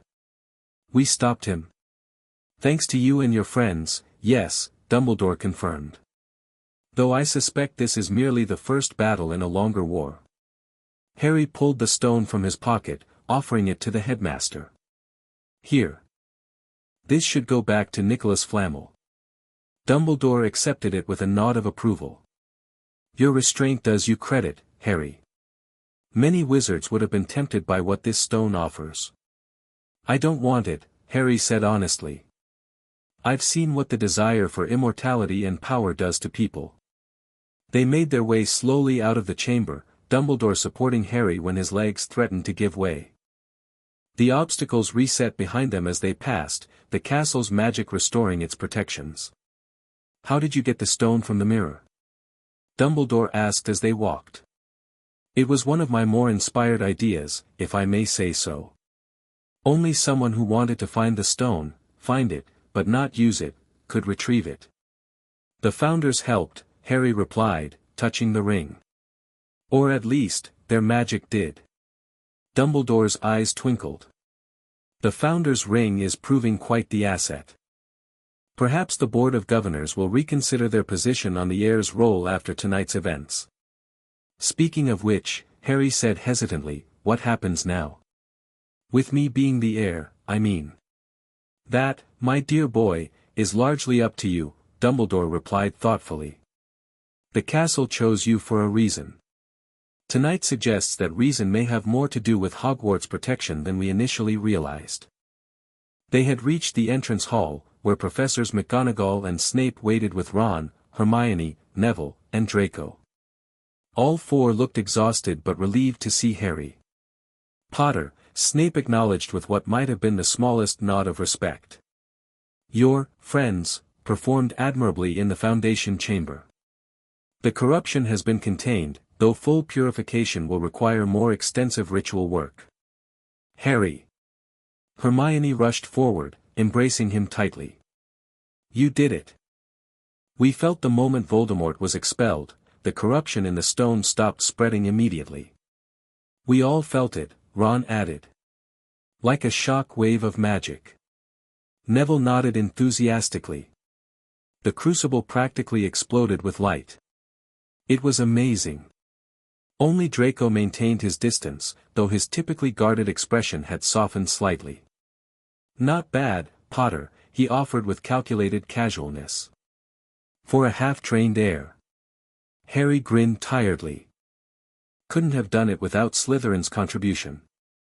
Something like surprise flashed across Draco's face before he concealed it with his usual smirk. Obviously. I suggest we all retire for what remains of the night, Dumbledore announced. There will be time for full explanations and celebrations tomorrow. For now, rest is in order. As the group dispersed, Harry found himself walking beside Draco toward the main staircase. Your father won't be pleased about any of this, Harry observed quietly. Draco touched the hidden locket beneath his robes. No, he agreed. He won't. What will you tell him? Draco considered this for a moment. The truth, he said finally. That the heir of Hogwarts prevented the Dark Lord from corrupting the castle and stealing a powerful magical artifact. That Slytherin house played a crucial role in that victory. And about your involvement? A complicated expression crossed Draco's face. That I secured Slytherin's interests in this new arrangement. Father understands strategic positioning, if nothing else. Harry nodded, recognizing the olive branch for what it was. See you at breakfast, then. At the 5th table. Don't push it, Potter, Draco replied, but without real malice. As he turned toward the dungeons, Harry caught the ghost of a smile on his face. But, maybe. The final weeks of the school year passed in a blur of activity. News of the confrontation beneath Hogwarts spread throughout the school, growing more elaborate with each retelling. By the end of the week, Harry had supposedly dueled Voldemort for hours while his friends performed ancient magic in the castle foundations, calling upon the spirits of the founders themselves. The truth, which Dumbledore shared only with the staff and the Board of Governors, was impressive enough. The Oversight Committee was quietly disbanded, replaced by a more collaborative council of houses that included student representatives from all houses alongside staff members. The 5th table remained in its position connecting the 4 house tables, now officially recognized as part of Hogwarts tradition rather than an architectural anomaly. Students moved freely between tables during meals, house boundaries becoming more permeable without dissolving entirely. Most significantly, Harry's position as heir of Hogwarts gained formal recognition, with specific responsibilities rather than vague authorities. He would continue to rotate through classes with all 4 houses, serve as a mediator in house disputes, and maintain the council chamber as a space for inter-house collaboration. It's actually more work than I expected, Harry admitted to his friends as they gathered in his quarters on the last evening before summer break. That's because you're taking it seriously, Hermione pointed out, Ravenclaw's compendium open on her lap as she researched protective enchantments. Which is exactly why the castle chose you in the first place. Ron, sprawled in an armchair with Gryffindor's blade balanced across his knees, nodded. Still better than ending up in Slytherin, mate. Hey! Draco protested from his position by the window. He had begun joining their gatherings more regularly, though always maintaining a careful distance. Some of us didn't have a choice in our sorting. Would you have chosen differently? Neville asked curiously, looking up from Hufflepuff's crucible, where he was brewing a strengthening solution for final exam recovery. Draco considered this seriously. No, he said finally. Slytherin suits me. But... He fingered the locket beneath his collar. Perhaps there's more to being Slytherin than I was taught. Harry, watching his unlikely circle of friends from all 4 houses, felt a surge of pride. This was what the founders had intended, different strengths and perspectives working in harmony rather than opposition. We still need to complete the full purification of the Eastern Stone next year, Hermione reminded them. The containment spell is holding, but the corruption needs to be fully removed. And Voldemort's still out there, Harry added soberly. Weaker, but not defeated. He'll try again. But he won't have the element of surprise next time, Ron pointed out. And we'll be better prepared, Neville added with newfound confidence. With actual battle experience, Draco contributed. And knowledge of his tactics. Harry twisted the founder's ring, which hadn't left his finger since the night they discovered it. Through it, he could feel Hogwarts itself, not just the stone and mortar, but the living magic that had developed over 1,000 years of learning, friendship, rivalry, and growth. We've got something Voldemort will never understand, he said quietly. something stronger than any single power or talent. The combined strengths of all four houses, Hermione concluded with a smile. Exactly, Harry nodded. Unity in diversity, just like the founders intended. As his friends continued their preparations for the journey home tomorrow, Harry moved to the window, looking out over the grounds of Hogwarts bathed in the golden light of sunset. For the first time since arriving at the magical school, he felt a sense of belonging that went beyond houses and sorting, a connection to the castle itself and to the vision of its creators. Being the heir of Hogwarts wasn't about special powers or privileges, he realized. It was about responsibility, preserving what the founders had built while helping it evolve to meet new challenges. It was about seeing the value in different approaches and bringing them together in common purpose. Voldemort would return, Harry had no doubts about that. The corruption in the Foundation Stone was contained but not eliminated. Lucius Malfoy and others who resisted change would continue their opposition. The path ahead would not be easy. But as Harry watched his friends, brave Ron, brilliant Hermione, loyal Neville, and even ambitious Draco, he knew they would face these challenges together, not as representatives of divided houses, but as Hogwarts united. The castle had chosen its heir not to stand alone, but to build bridges. And that work had only just begun. "Hey, Potter," Draco called, interrupting his thoughts. "Granger's just had the most Ravenclaw idea ever." "Tell him, Granger." Hermione looked up from her book, eyes bright with excitement. "I was thinking about the founders' original vision for Hogwarts, before the houses became so divided. What if next year, we formed a proper inter-house study group? Not just for academics, but for practical magic too. Like a club?" Ron asked. "More than that," Hermione continued. "A revival of the founders' collaborative approach. We could meet in the council chamber, share knowledge from all four house perspectives. Practical defense would be useful," Draco noted, uncharacteristically supportive. "Considering recent events. And herbology applications," Neville added. "There's so much crossover between plants and potions that gets lost when they're taught separately." Harry felt the castle's approval through the founder's ring, a gentle warmth that spread up his arm. "I think it's brilliant," he agreed. "The heirs of Hogwarts, not just me, but all of us, carrying on the founder's true legacy." As his friends enthusiastically began planning for the year ahead, Harry smiled. The Sorting Hat had been right after all. He didn't belong in any single house because his true place was at the center, where all four houses met, not above them, but between them, building connections that made the whole stronger than its parts. Being the heir of Hogwarts wasn't about ruling the castle. It was about serving its highest purpose, bringing together different strengths in pursuit of magical excellence and human understanding. A fifth house that wasn't a house at all, but the space where houses converged. And for a boy who had never had a real home, Harry couldn't imagine a better place to belong. The end. Thank you for watching this video. Please be sure to subscribe to our channel and like this video.